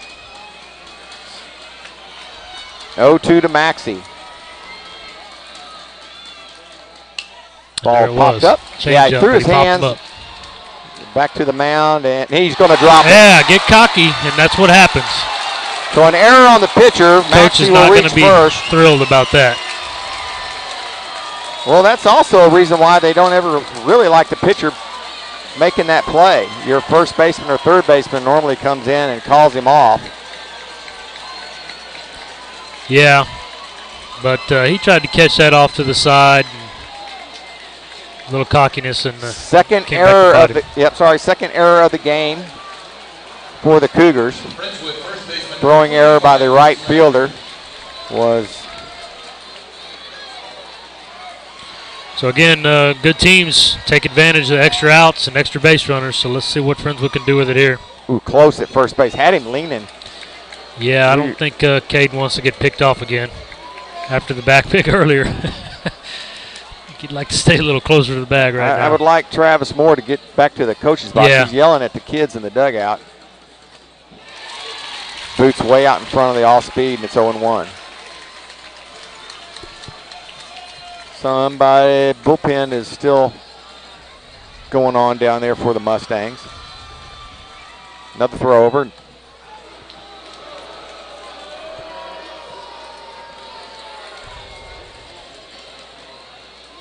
Yeah, College Station kind of expecting them to try to swipe that bag here and get him in scoring position with 2 outs.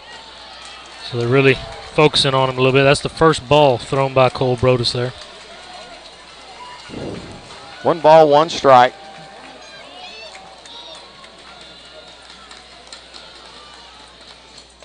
And Boots struggling with that off speed.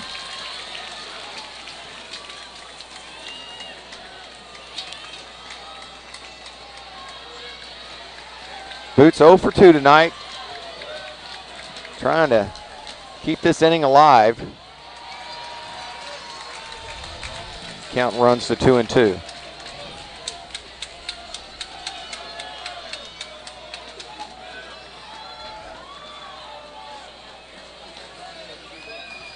The 2-2.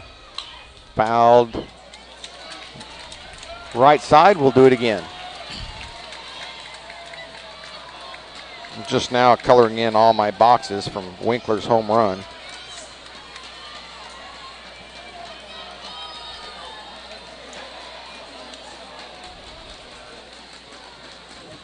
This ball is hit hard to center field.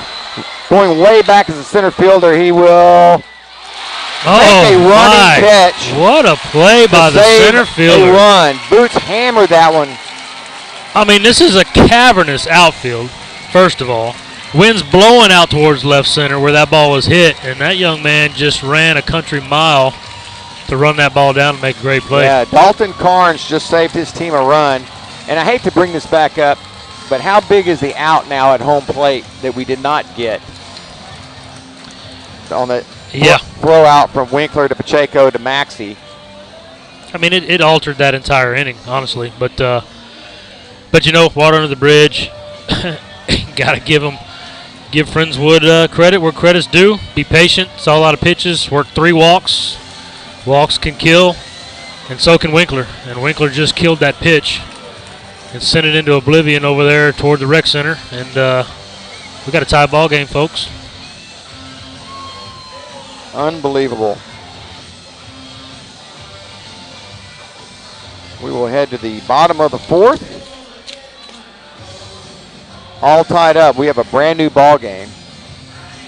Winfield coming back for his second inning of work. Had a pretty good first inning.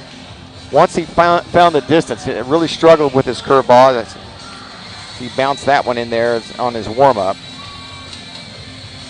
Yeah, you're right. Once he found that release point, he settled in and made some good pitches and got 2 tough outs that they needed. We see some new life breathed into the players now. Everybody's got a little more bounce in their step.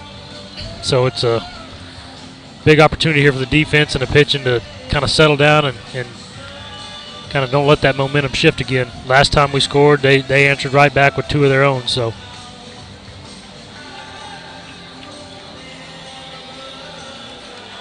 well, you got to be feeling good if you're Friendswood, and the Cougars, they got to be feeling like they really had a missed opportunity. Had Friendswood down by 4 with their current best pitcher on the mound, and he just could not find the strike zone for that inning.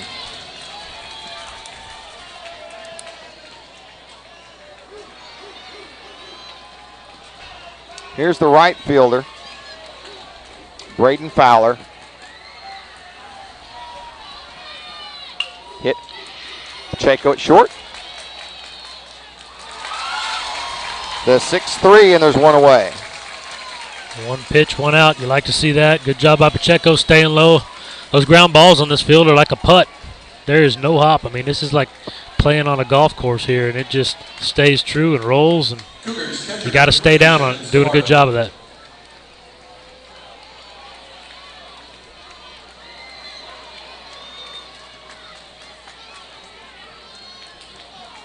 Pacheco moving everybody over to the left as Scamardo has been pulling just about everything.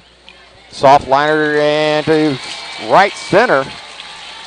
Actually, I thought Reed was going to get to that for a second. A little dying coil out there for a single. That's the 3rd hit of the game for Scamardo.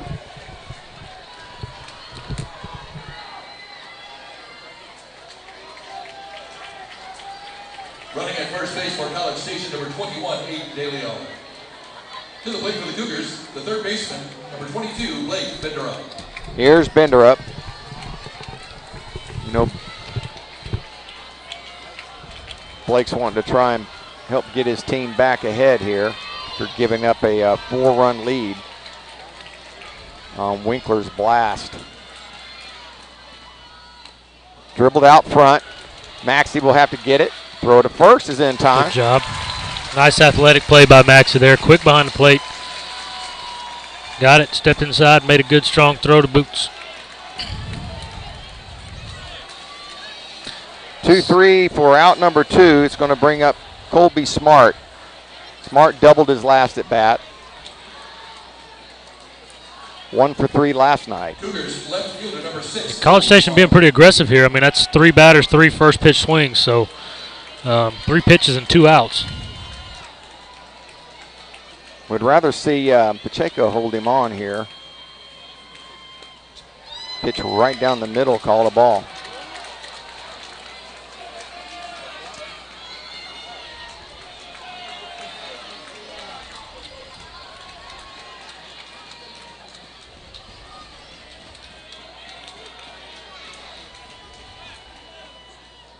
Curveball, Maxey keeping it in front. 2-0. So you got to be careful here. 2-0 pitch and 382 hitter at the plate. So be smart. Don't just give in. Got a base open at first.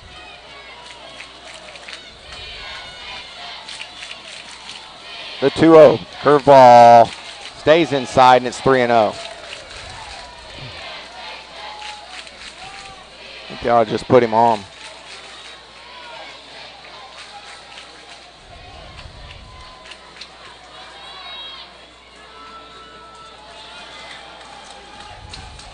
Runner at second. The 3-0 pitch is low, ball 4. And that's okay. Not giving in to a 380 hitter to face a 280 hitter. I mean, dropping 100 points and you're putting a force at any bag. It's definitely not the end of the world there. Carnes popped out to second, his last at bat,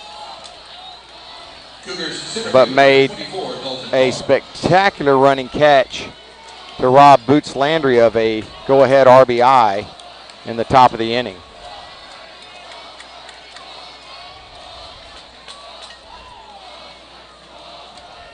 Two on, 2 out for Carnes.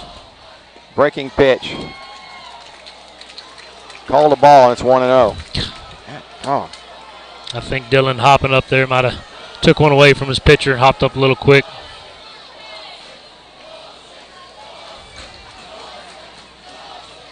Another curveball. This one called a strike. Yeah, same pitch, just without the action behind the plate to interfere with the blue there.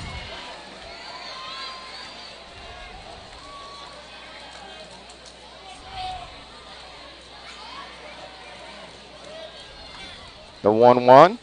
Fastball up. Swung through and missed. Yeah, good location there by Winfield.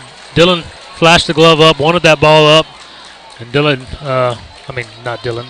Colin threw it right where he wanted it.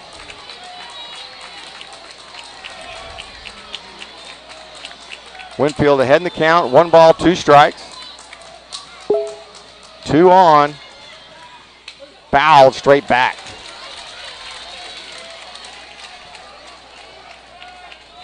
Another dart by Colin there, right at the mitt.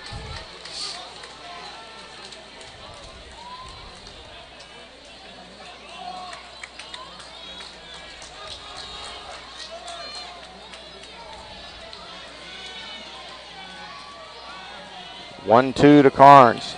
Curveball, hammered, foul. Sitting on that pitch. Yeah, got a little quick on it. Yanked it foul down the third base line there.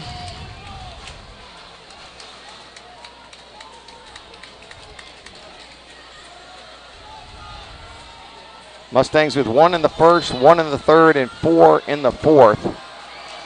Cougars with 4 in the first and 2 in the third, and trying to answer back here.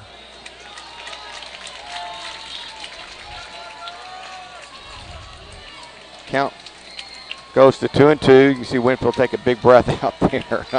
I feel for you, young man. 2 on, 2 out. Tie game. Foul straight back. Stays 2-2. So Carnes doing everything he can to stay alive. Yeah, I think a well-placed curve on the outer half. Keep it down below the knees. I think you got a shot right here. Dylan setting up on the outside. Yep. Didn't get him to chase. Kind of buried that one Full out. count, runners will be going with the pitch now.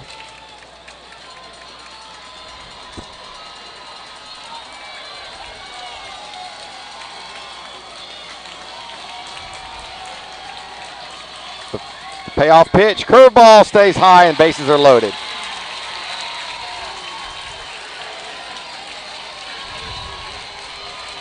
So back-to-back walks, loads the bases as the train, as if on cue. Man, I used to love that when I was here.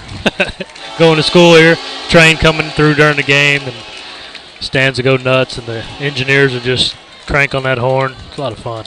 Danny Virgil will step in. Virgil 0 for 1 with a walk. bats from the left side.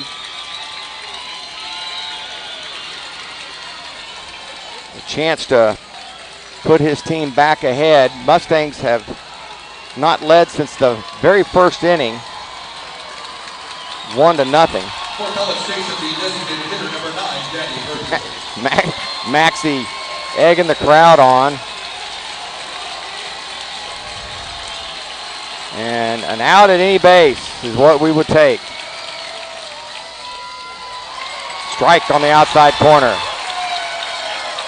That's huge for Colin to come with the first pitch strike there, kind of settle him down.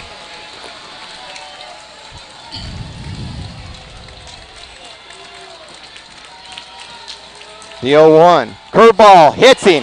Oh. So 2 walks and a hit by pitch. And another unearned run for the Cougars. And it's just one thing after another. And the Cougars retake the lead. That's probably going to get a visit, if not a change, from Benny.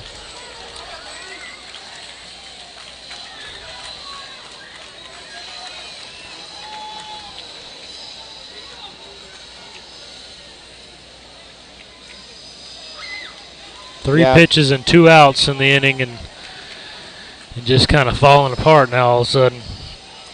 The curveball just wasn't there. Had it working for a while,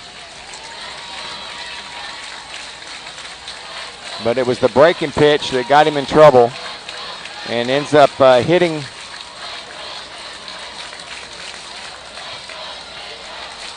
Virgil with the bases loaded.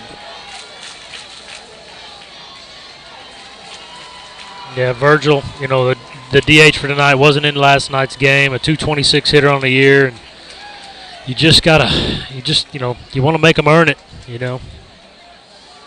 Unfortunate there. Caleb Belts on the mound now, the senior for Friendswood.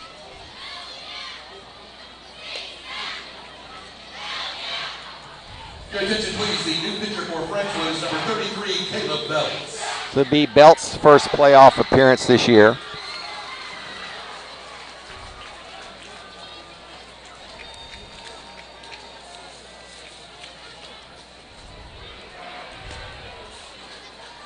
He'll be facing Max Childress.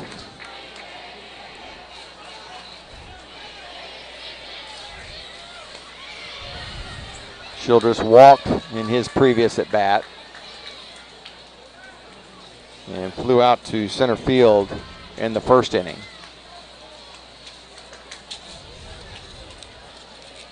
So a far cry from the game we saw last night where both pitchers were pretty dominant.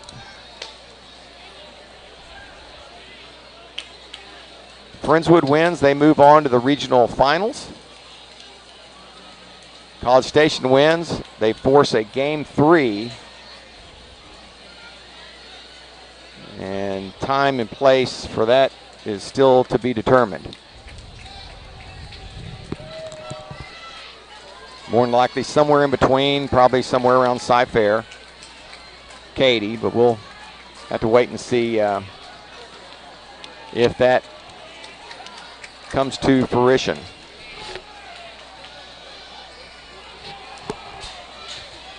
For College Station, the second baseman, number 11, Max Childress.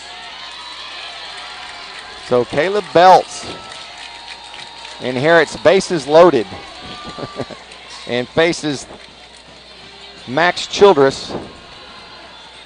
And his first pitch is way off the mark.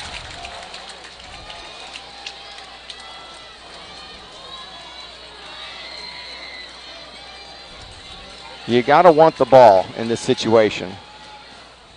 Fouled straight back, and it's 1-1. Surprised Childress swinging there. You know adrenaline's flowing through all these guys. Yeah, that situation, I mean, he's probably sitting fastball, looking for fastball middle in. He got a good one to hit right there. He was ready for it. 1-1. Curveball. Called a strike. 1 ball and 2 strikes now. And that's a breaking ball from Belts. Yeah, I was going to say that's a great move right there by Belts to follow up that fastball, knowing he's hunting that pitch with the breaking ball. It's a good job. The 1-2. Got him swinging. And Huge that's a big strikeout. moment. Yeah, big moment by the senior belts right there, having not been in a game in a while and coming in a pressure situation. Love to see that veteran presence out there and just come in and seal it off. Stop the bleeding. They lead the bases loaded, but not before a hit by pitch walks in a run. And Benny is trying to get his players together for a quick little team meeting.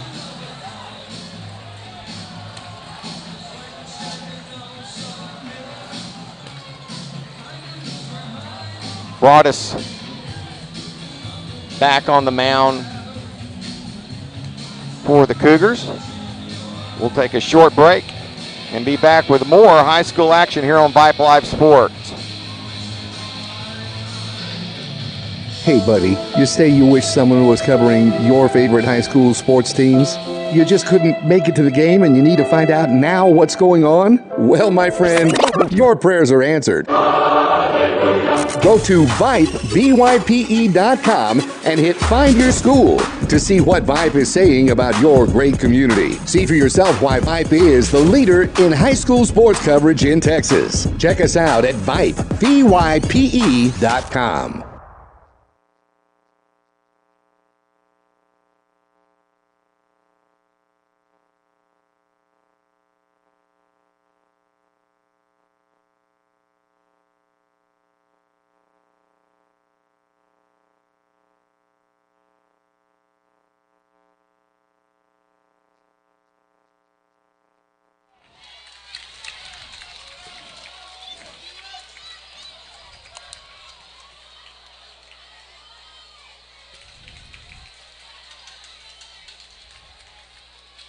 Grounded left side, backhand at third. Goes the long fair ball. Long throw is on target.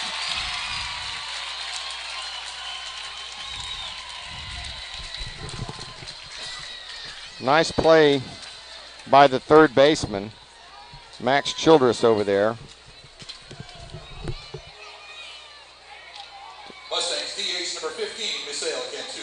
Here's Cantu. Cantu popped out his previous at bat. Takes ball one.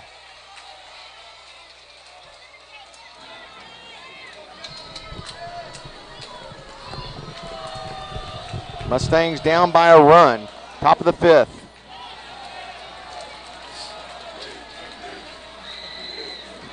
Trying to get somebody on for the top of the order. The 2-0. Fouled straight back, and it's 2-1.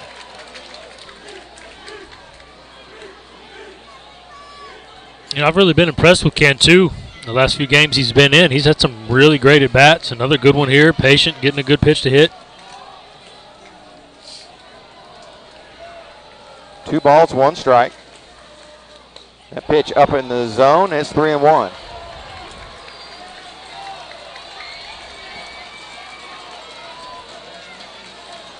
Mustangs scored 4 runs after getting an out in the last inning. Good breaking ball at 3-1. My goodness.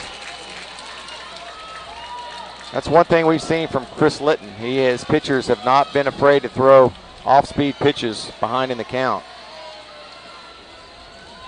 Payoff pitch to Cantu. Another breaking ball.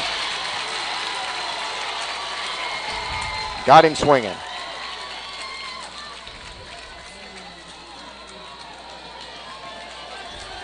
Here's Montemayor. Walked and scored last inning. For Friendswood, the right fielder, number 2, Landon Montemayor.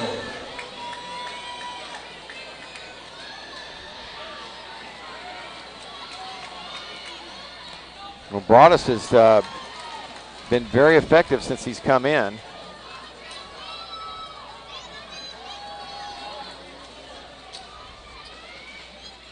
Ball hit pretty good to center field. Long run again for the center fielder, and he's not going to catch up to that one.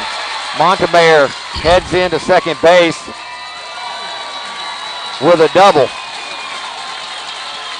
Love to see that for Landon right there. Happy for that young man. Coming up with a big hit. A 2-out double, put himself in scoring position for Reed South here. South now with a chance to get Friendswood back even yet again.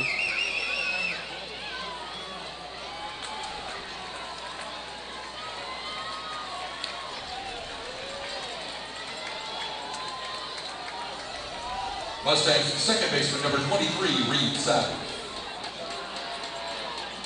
Mustangs 6 runs on 7 hits. Cougars 7 runs on 8 hits.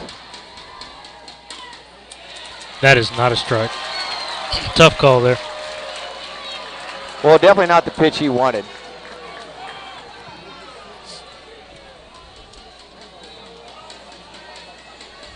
South trying to even the score here. Swings through, strike 2.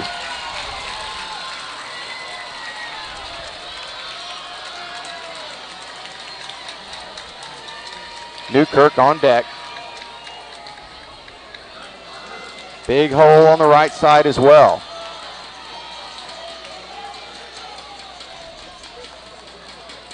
The 0-2 to South. Hammer to left field. Will it stay up? It does. Yeah, ball hit on the screws. Good stroke there. You hit it hard. You did your job. So the Cougars dodge a bullet. And they will come up in the bottom half of the 5th, leading 7-6.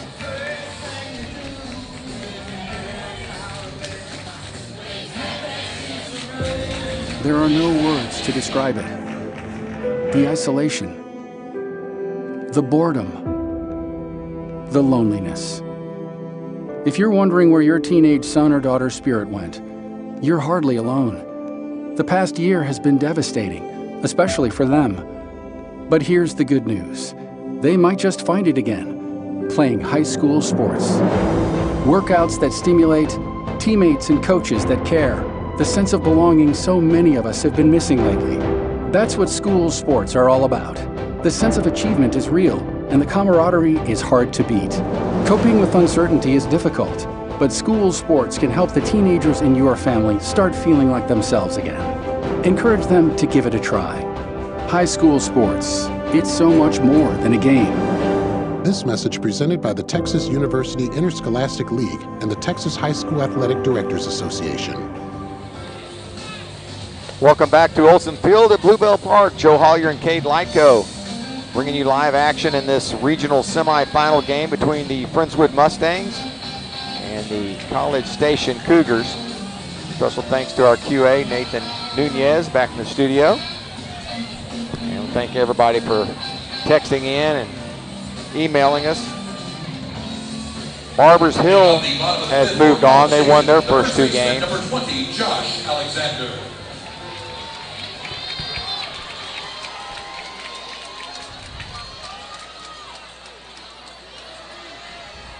So the winner will get to face Barbers Hill in the next round in the regional finals.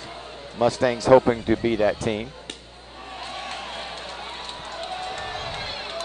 Belts back out, finished the last inning. And he's facing the number 9 hitter, Josh Alexander.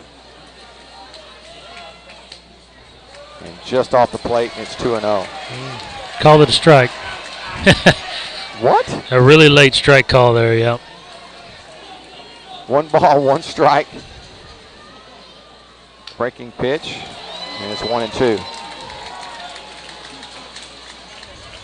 Belt's letting up a little bit in his curveball delivery as well.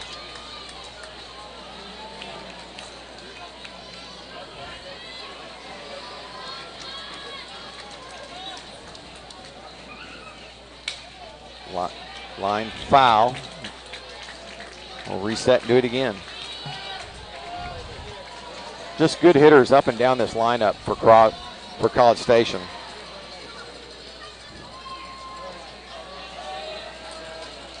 They all have a good 2-strike approach. Breaking ball right there. Just stayed back, through the hands. Got fooled on the pitch.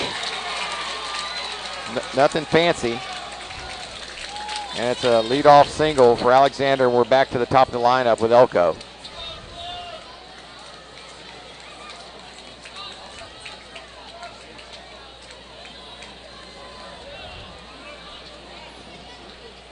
Mustangs are going to have to try and figure out. Cole Broadus if they're going to get back in this game.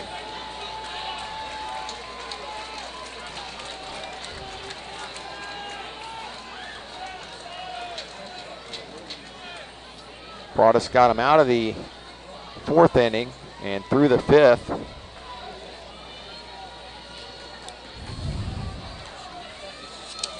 Senior having a moment here. Now batting for College Station, the shortstop, number 2, Mikey Elko. And here's Mikey Elko. Not a lot of ground balls in this game. Everything's been hit pretty hard by both squads. This one's fouled. Back to Maxey, and it's 0-1.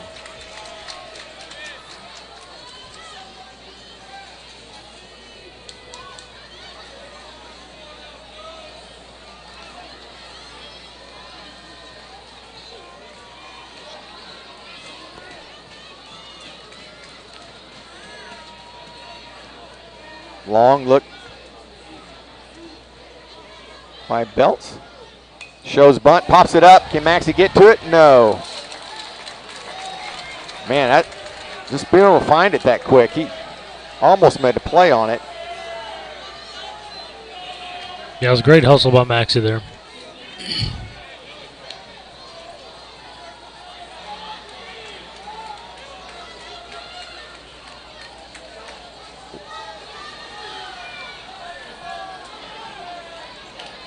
One of the websites had posted how many D1 players and committed players that were on the field here tonight, and the numbers were pretty impressive. You got a lot of college ball players out here in this game.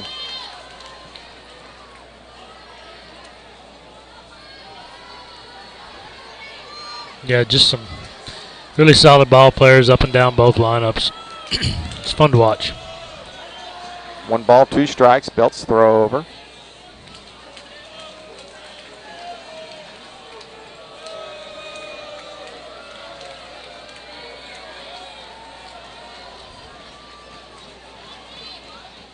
Curveball hit hard and by, diving south. And the Cougars in business with back-to-back singles. Yeah, they're definitely not getting cheated up there at the plate, like you mentioned. Not a lot of ground balls. They're finding the barrel, really squaring them up.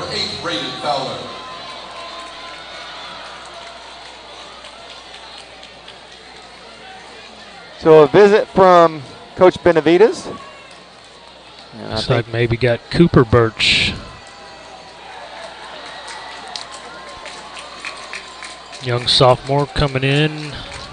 Why is he so dirty? Is Check pitching? He sure What? is. So it looks like they're going to put Cooper Birch at second, moving South. Reed to short. And going to let Check come in and throw some BBs, I guess.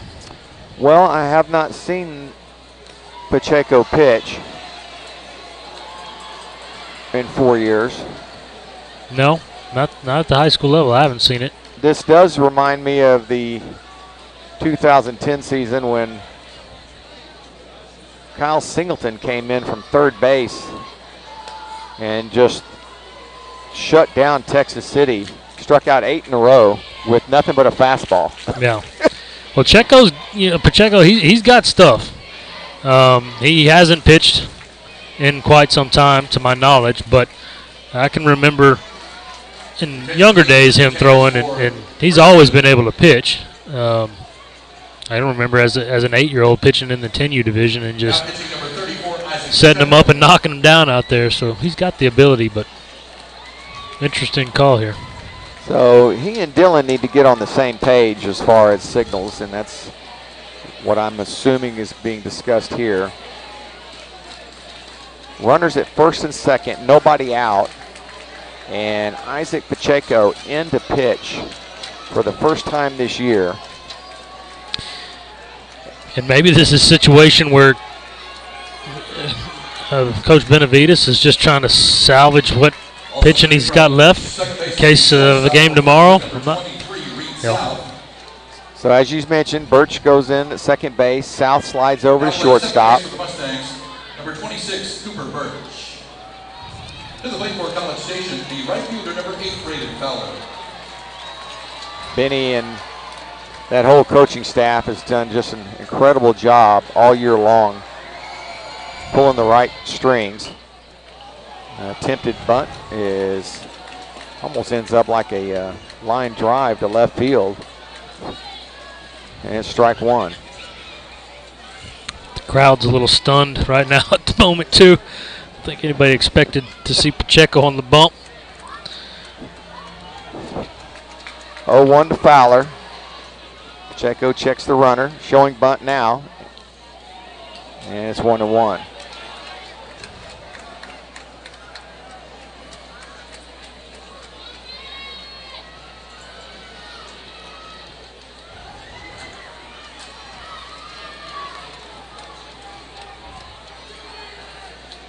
One to Fowler. Tries to bunt this one, comes up empty. 1-2. Not a bad idea to try and move these guys over. They have a one-run lead.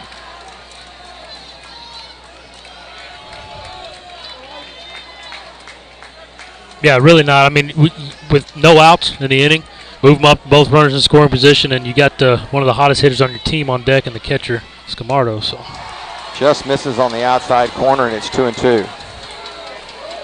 Good velocity, though.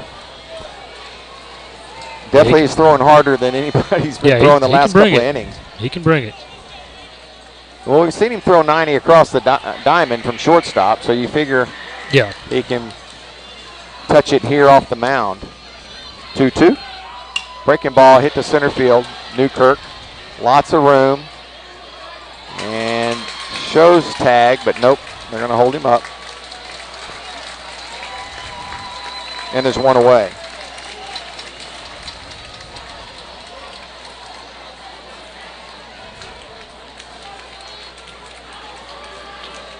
Shannon Scamardo, the catcher. College Station catcher number 3, Shannon Scamardo. All he's done is go 3 for 3 tonight with 3 runs scored. Yeah, this is why not allowing that bunt and moving him up was huge, because he's been a hot hitter for College Station, no doubt. Pacheco checks the runner and delivers. One's fouled straight back, and it's 0-1.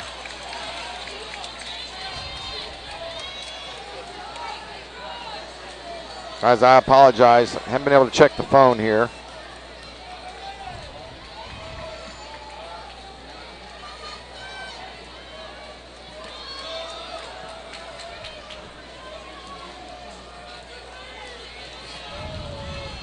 The 0-1. Good block by Maxey. 1 ball, 1 strike, 1 out, 2 on for the Cougars. Friendswood trying to keep it here. They trail by 1 in the bottom of the 5th. This has been a back and forth game.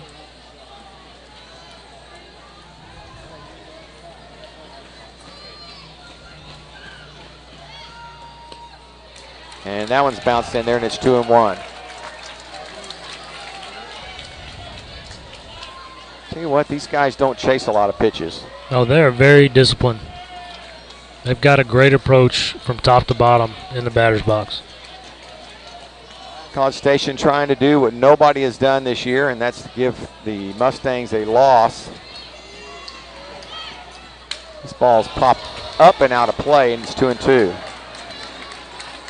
Pacheco and Scamardo having some words, eyeing each other. There's definitely been some jawing going on between the teams throughout this game. They're in a dogfight, and they know it. And there's been lots of chow talking.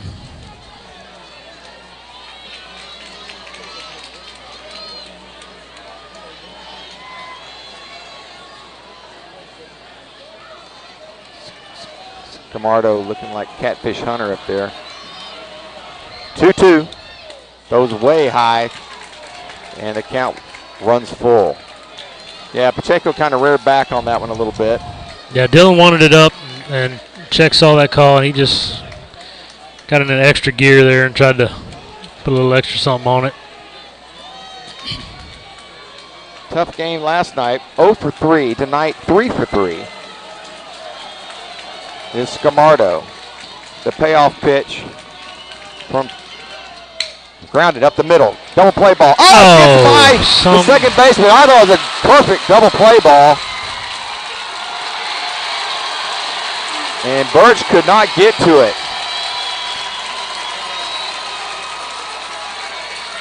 An RBI single by Scamardo, and the lead is 2.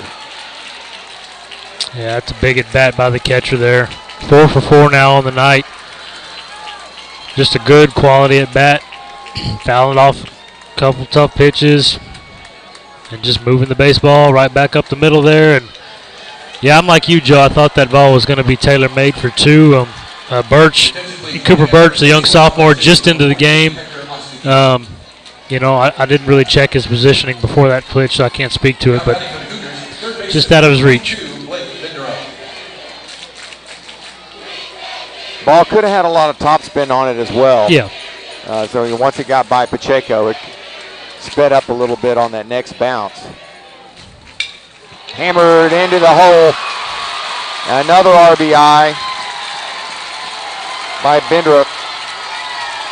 And the boys came to play, y'all. The Cougars doing everything they can to push this to a game 3.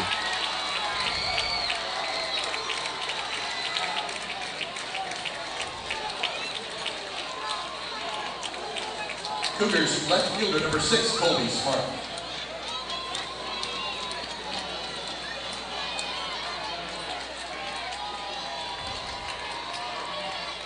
It is 9-6 now.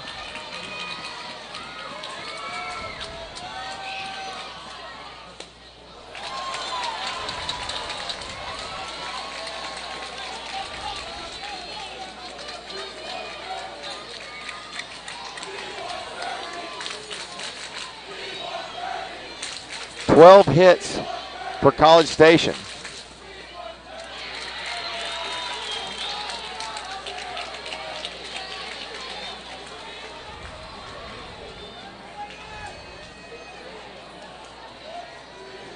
Mustangs have played good defense. They've just been hit hard. Pitch in on the hands, and it's 1 ball and 2 strikes now to Colby Smart.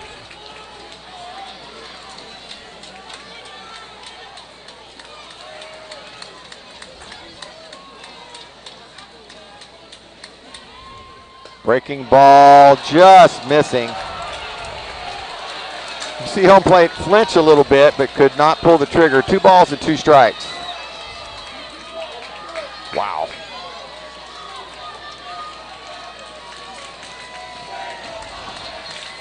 Call's definitely not going the Mustangs' way tonight. Pitch way inside, it's 3-2.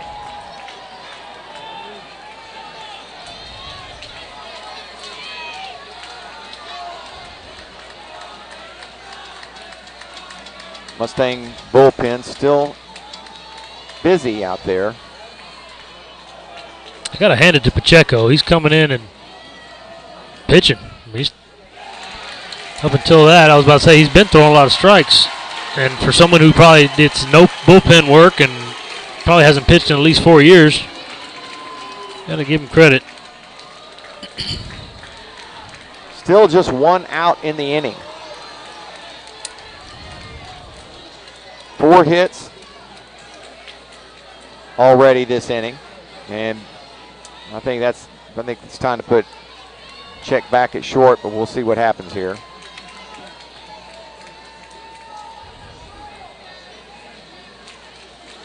I know there is bullpen action. And Isaac acts like he's going back to short.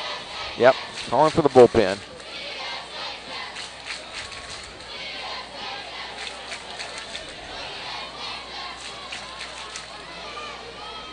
So Isaac did get an out. Had Braden Fowler fly out to center field, but then back-to-back singles and a walk will end his night. All 3 runners are his.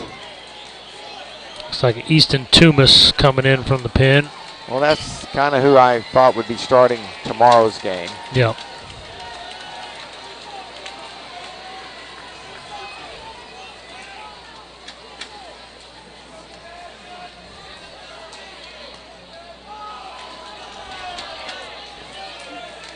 Ooh.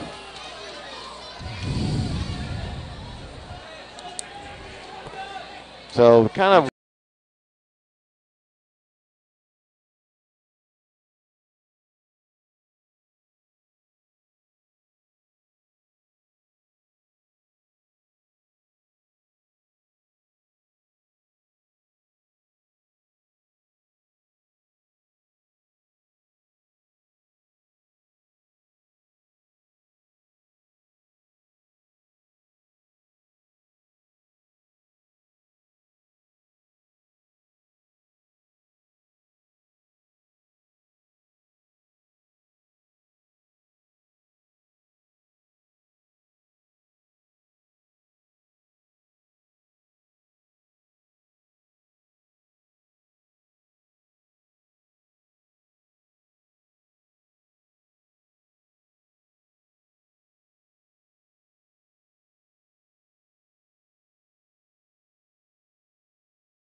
So Toomas making quick work of Josh Alexander there.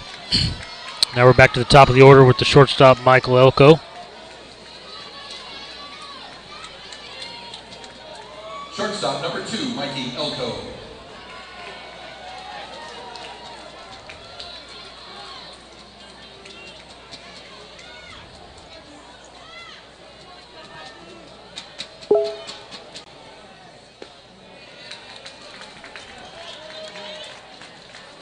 So a ball outside by Toomas there. 1-0 count to Elko.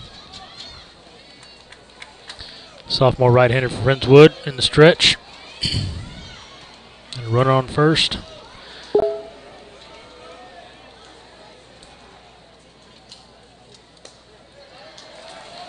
Strike call there on the outside corner for Toomas. 1-1.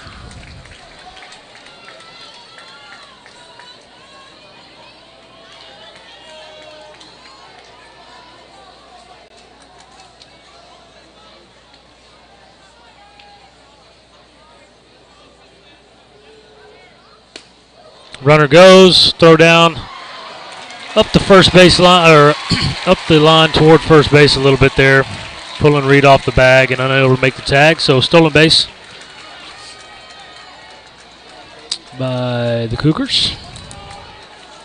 So runner second, 2 balls, 1 strike, 1 out to the batter Elko.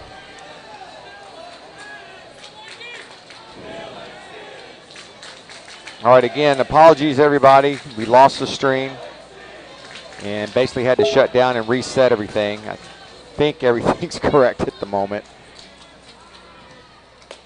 Thank you, Cade, for filling in there while I'm trying to put some bubble gum and paper bags together to build a bridge here. Yeah, I'm just glad it's you over there with that spaceship in front of you, all them gadgets and whistles and dials and buttons. And so 2 strikeouts now for Toomas in the inning. Looking sharp up there. Mikey Elko going down on strikes for out number 2, and that's a big out. Kid does not strike out much. Here's Fowler, the right fielder. 1 for 4. Singleton scored in the first inning. Toomas starting to settle down now. Yeah, Toomas throwing well. As I alluded to earlier, Mustangs down to their final 3 outs. But they are down by 4 again. Cougars with 4 in the first, 2 in the third, another run in the fourth, and 3 in the fifth. Yeah, they really put it on the Mustangs tonight, and that's something that Friendswood hasn't seen this year. Doubled us up in hits, 14 for College Station, 7 for the Mustangs. Toomas behind, 2-0. Got a runner at second with 2 outs. Yeah, I mean, we've had a couple of discussions about some questionable calls and that here and there, but that's not what this game's about. This game is about College Station coming out and playing some hard, gritty baseball.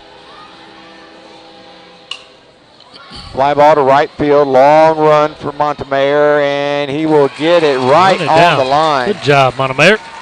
Nice play by the senior right fielder there for Friendswood. That'll end the inning.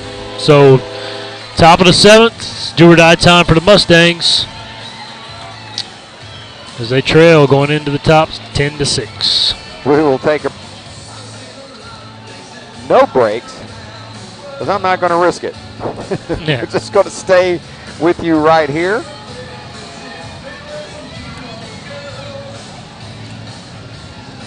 For all the ways you love to play, Academy Sports and Outdoors makes it easier than ever to gear up and have fun out there. Get free shipping on your favorite brands at academy.com or get free curbside or in-store pickup at your Academy store. Gear up this spring at Academy Sports and Outdoors. Well, Cade, here it is. Mustangs on the verge of losing their very first game of the season. They're down 4 here in the top of the 7th. Yeah, they're going to have to go to work here to get this done. We're leading off the inning with Boots Landry, the 5-hole, so You got Boots and then Devin Andrews and the DH Misal Cantu. So they're going to have to get through the bottom, and the bottom's been productive in the last few games, so certainly capable of it. Well, the other big story is Cole Broadus, who has come in and been just absolute gem for the Cougars.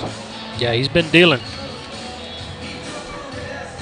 Senior's going right after players. Yeah, he's sitting on 39 pitches right now through 1, 2, and a part of the third, so 3 innings.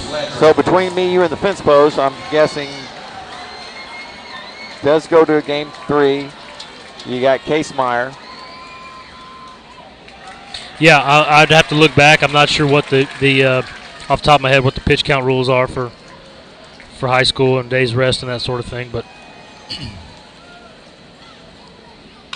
Boots, ground ball to second base. And there's one away.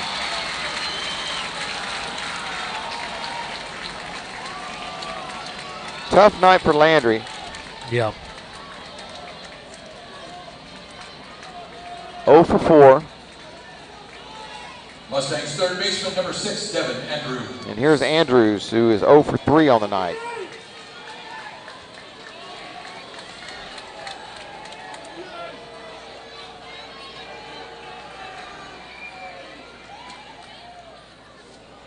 The old adage, good pitching beats good hitting, did not hold true here tonight.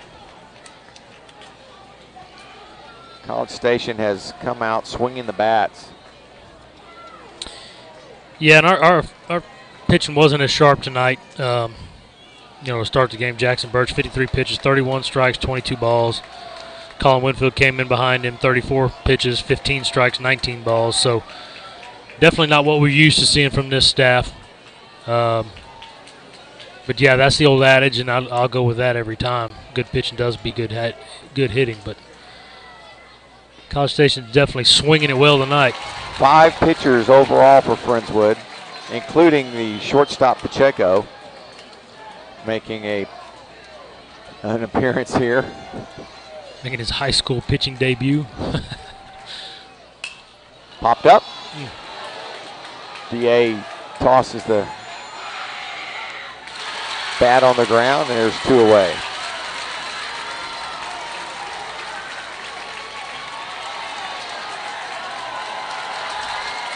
So definitely got the College Station crowd riled up now with 2 outs in the top of the 7th. Is this right? Who's this? A pinch hitter here. No. 16 is Ty Brantley. The hero from last night. Getting another at bat here.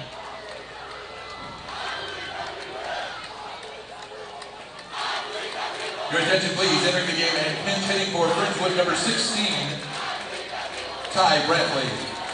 So the loss is going to hurt, but not as much as the loss would tomorrow or Saturday. And we will find out as soon as we can when that game is going to be played.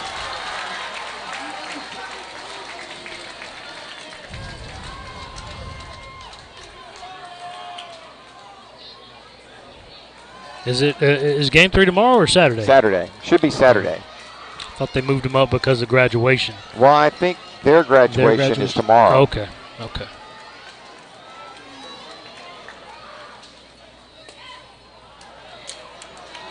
2 balls and 1 strike to Brantley.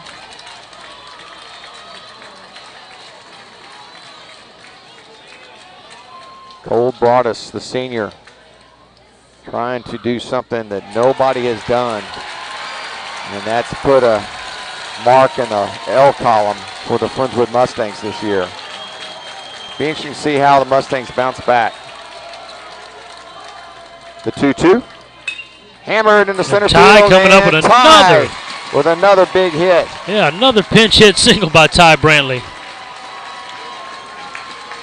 Another good call by Coach Benny there to find a hot bat and get it in the game. Has he got any more over there? Here's Montemayor. Montemayor smoked the ball his last at bat. A a double that he drove over the head of the center fielder. And there's ripped down the line. Oh, down the line. Goodness. Just missed. We're talking maybe 6 inches from another extra base hit there from Montemayor. Jumped on that first pitch fastball, yanking it down the line.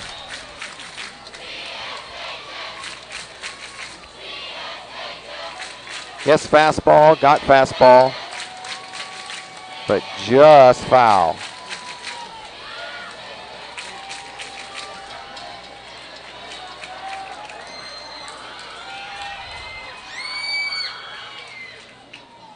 Breaking ball. Didn't miss that one. This one foul as well. Goodness gracious. Oh, Joe.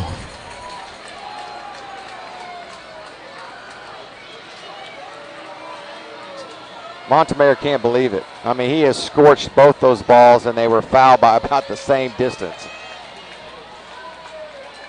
Wow.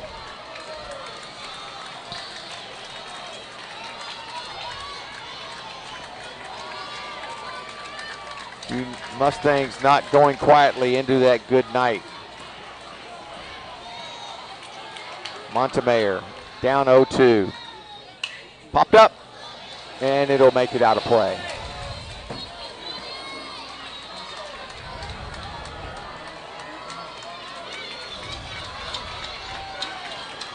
Left fielder's almost on the warning track. Right fielder's playing like a softball league. Breaking ball down. 1 ball, 2 strikes to Landon Montemayor.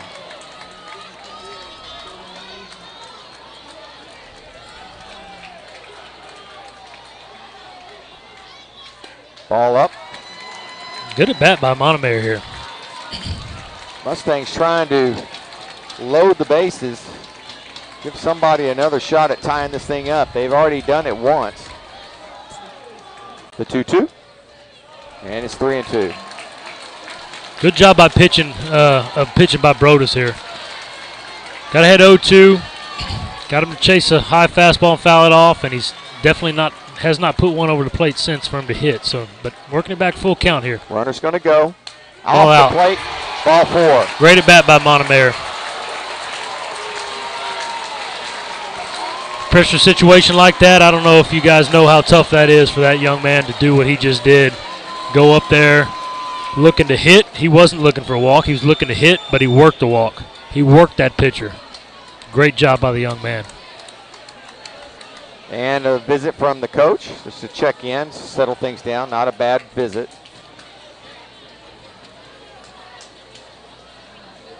The tying run is on deck. And that's really all you can ask for. Yeah, you just got to, if you're Friendswood, you just got to find a way to go station to station here and just keep next in line, next in line, next in line. So it's going to be a pitching change. Here's South, 0 for 2. Walked and scored back in the 4th. So it looks like they're bringing Childress into pitch now. Or who is that? I can't read the number. I think that is Childress.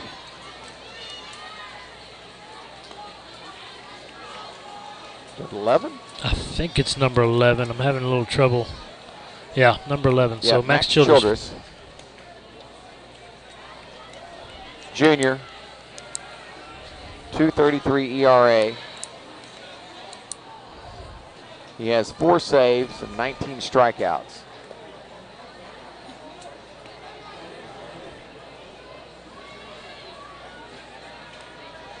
Attention please, moving from second base to pitcher for College Station, number 11, Max Childress. Well, Childress can come over the top, 3/4, sidearm.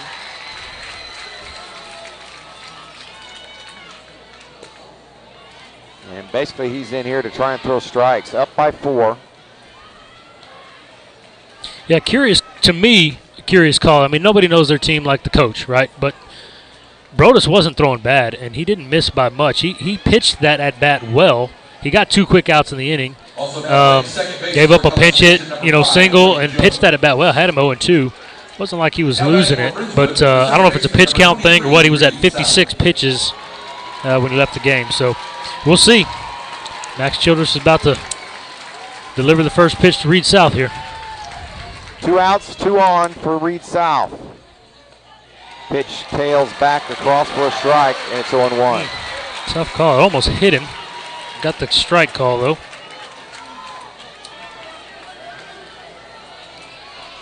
Guessing that was an off-speed pitch. Side arm off the plate, and it's 1-1.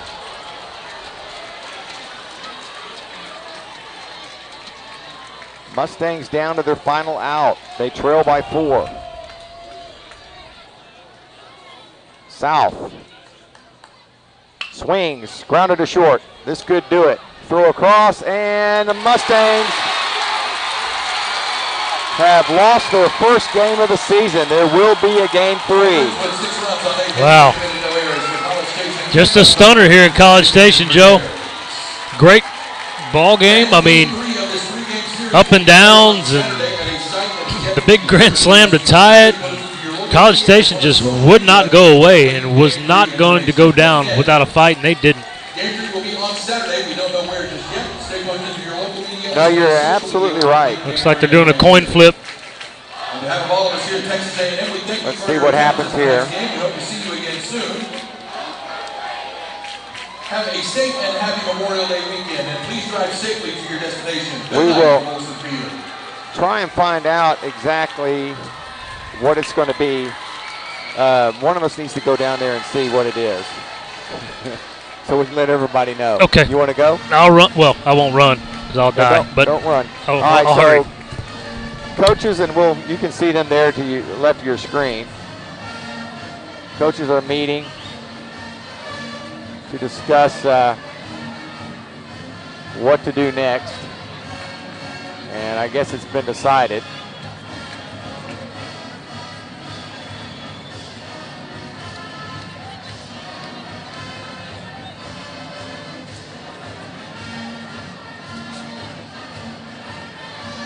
Cade is on his way to the ball field to try and get word as to when the next game is going to be.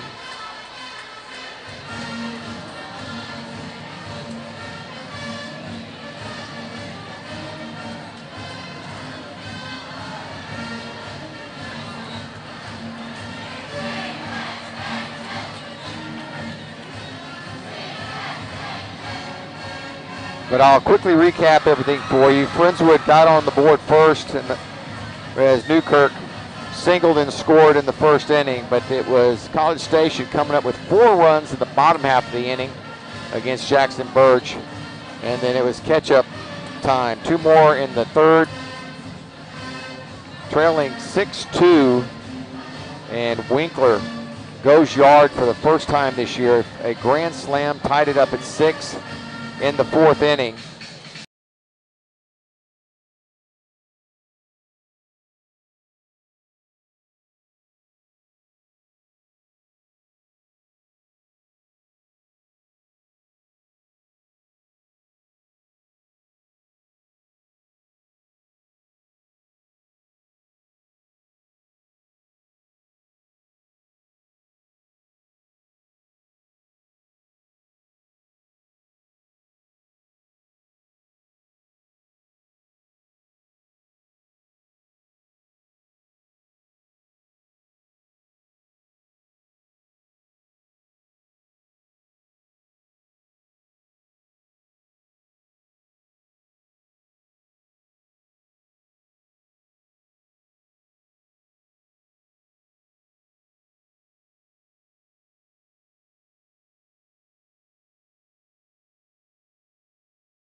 Basically, I was starting over from scratch.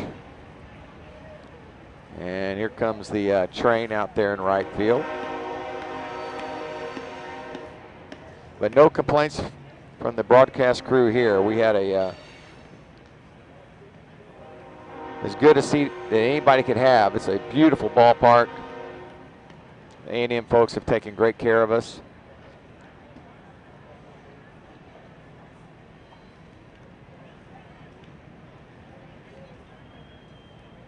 Not sure if this means I don't get to stop at McDonald's for a McFlurry on the way home or not. It's kind of been our go-to after a win.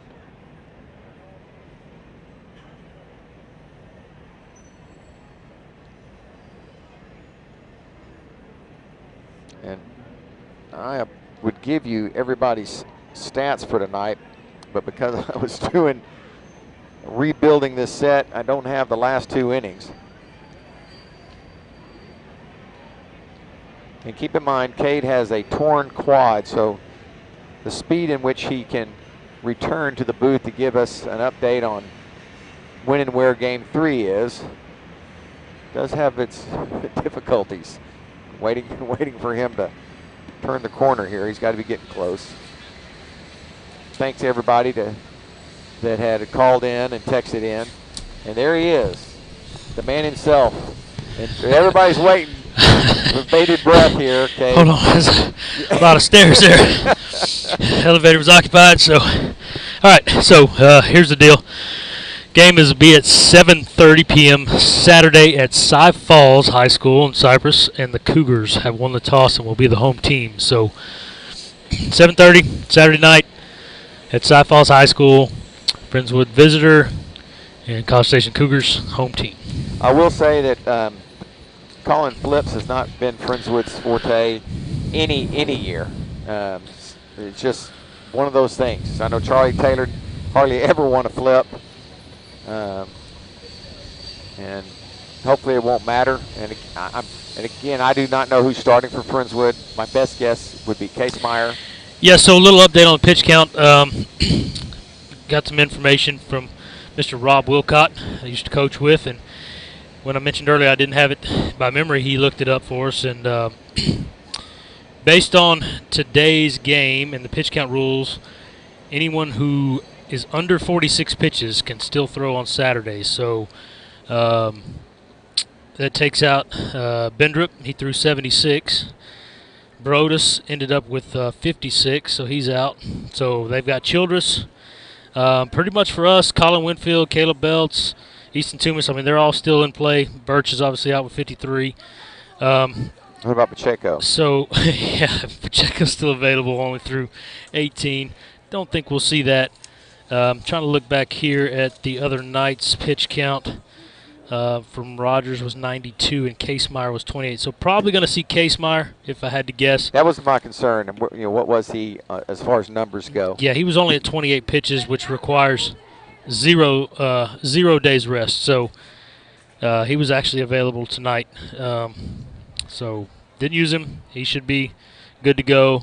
Rogers is out of the question. He had 92 pitches, which requires 4 days rest. So he's out of the question. But pretty much everybody else is available with the exception of Rogers and Birch.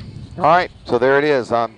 Again, if I'm guessing it's probably Case Meyer with the start, but we will be at Cy Falls 7:30 on Saturday. Again, the Cougars won the flip. They will be the home team, and that's going to wrap it up for us here at Olson Field at Bluebell Park at Texas A&M. For Cade Lyko and our QA back in the studio, Merle Bertrand, who finished up for us when we had the technical difficulties, I'm Joe Hollier. Thanks for watching, everybody. We'll see you Saturday. Good night. Good night, folks.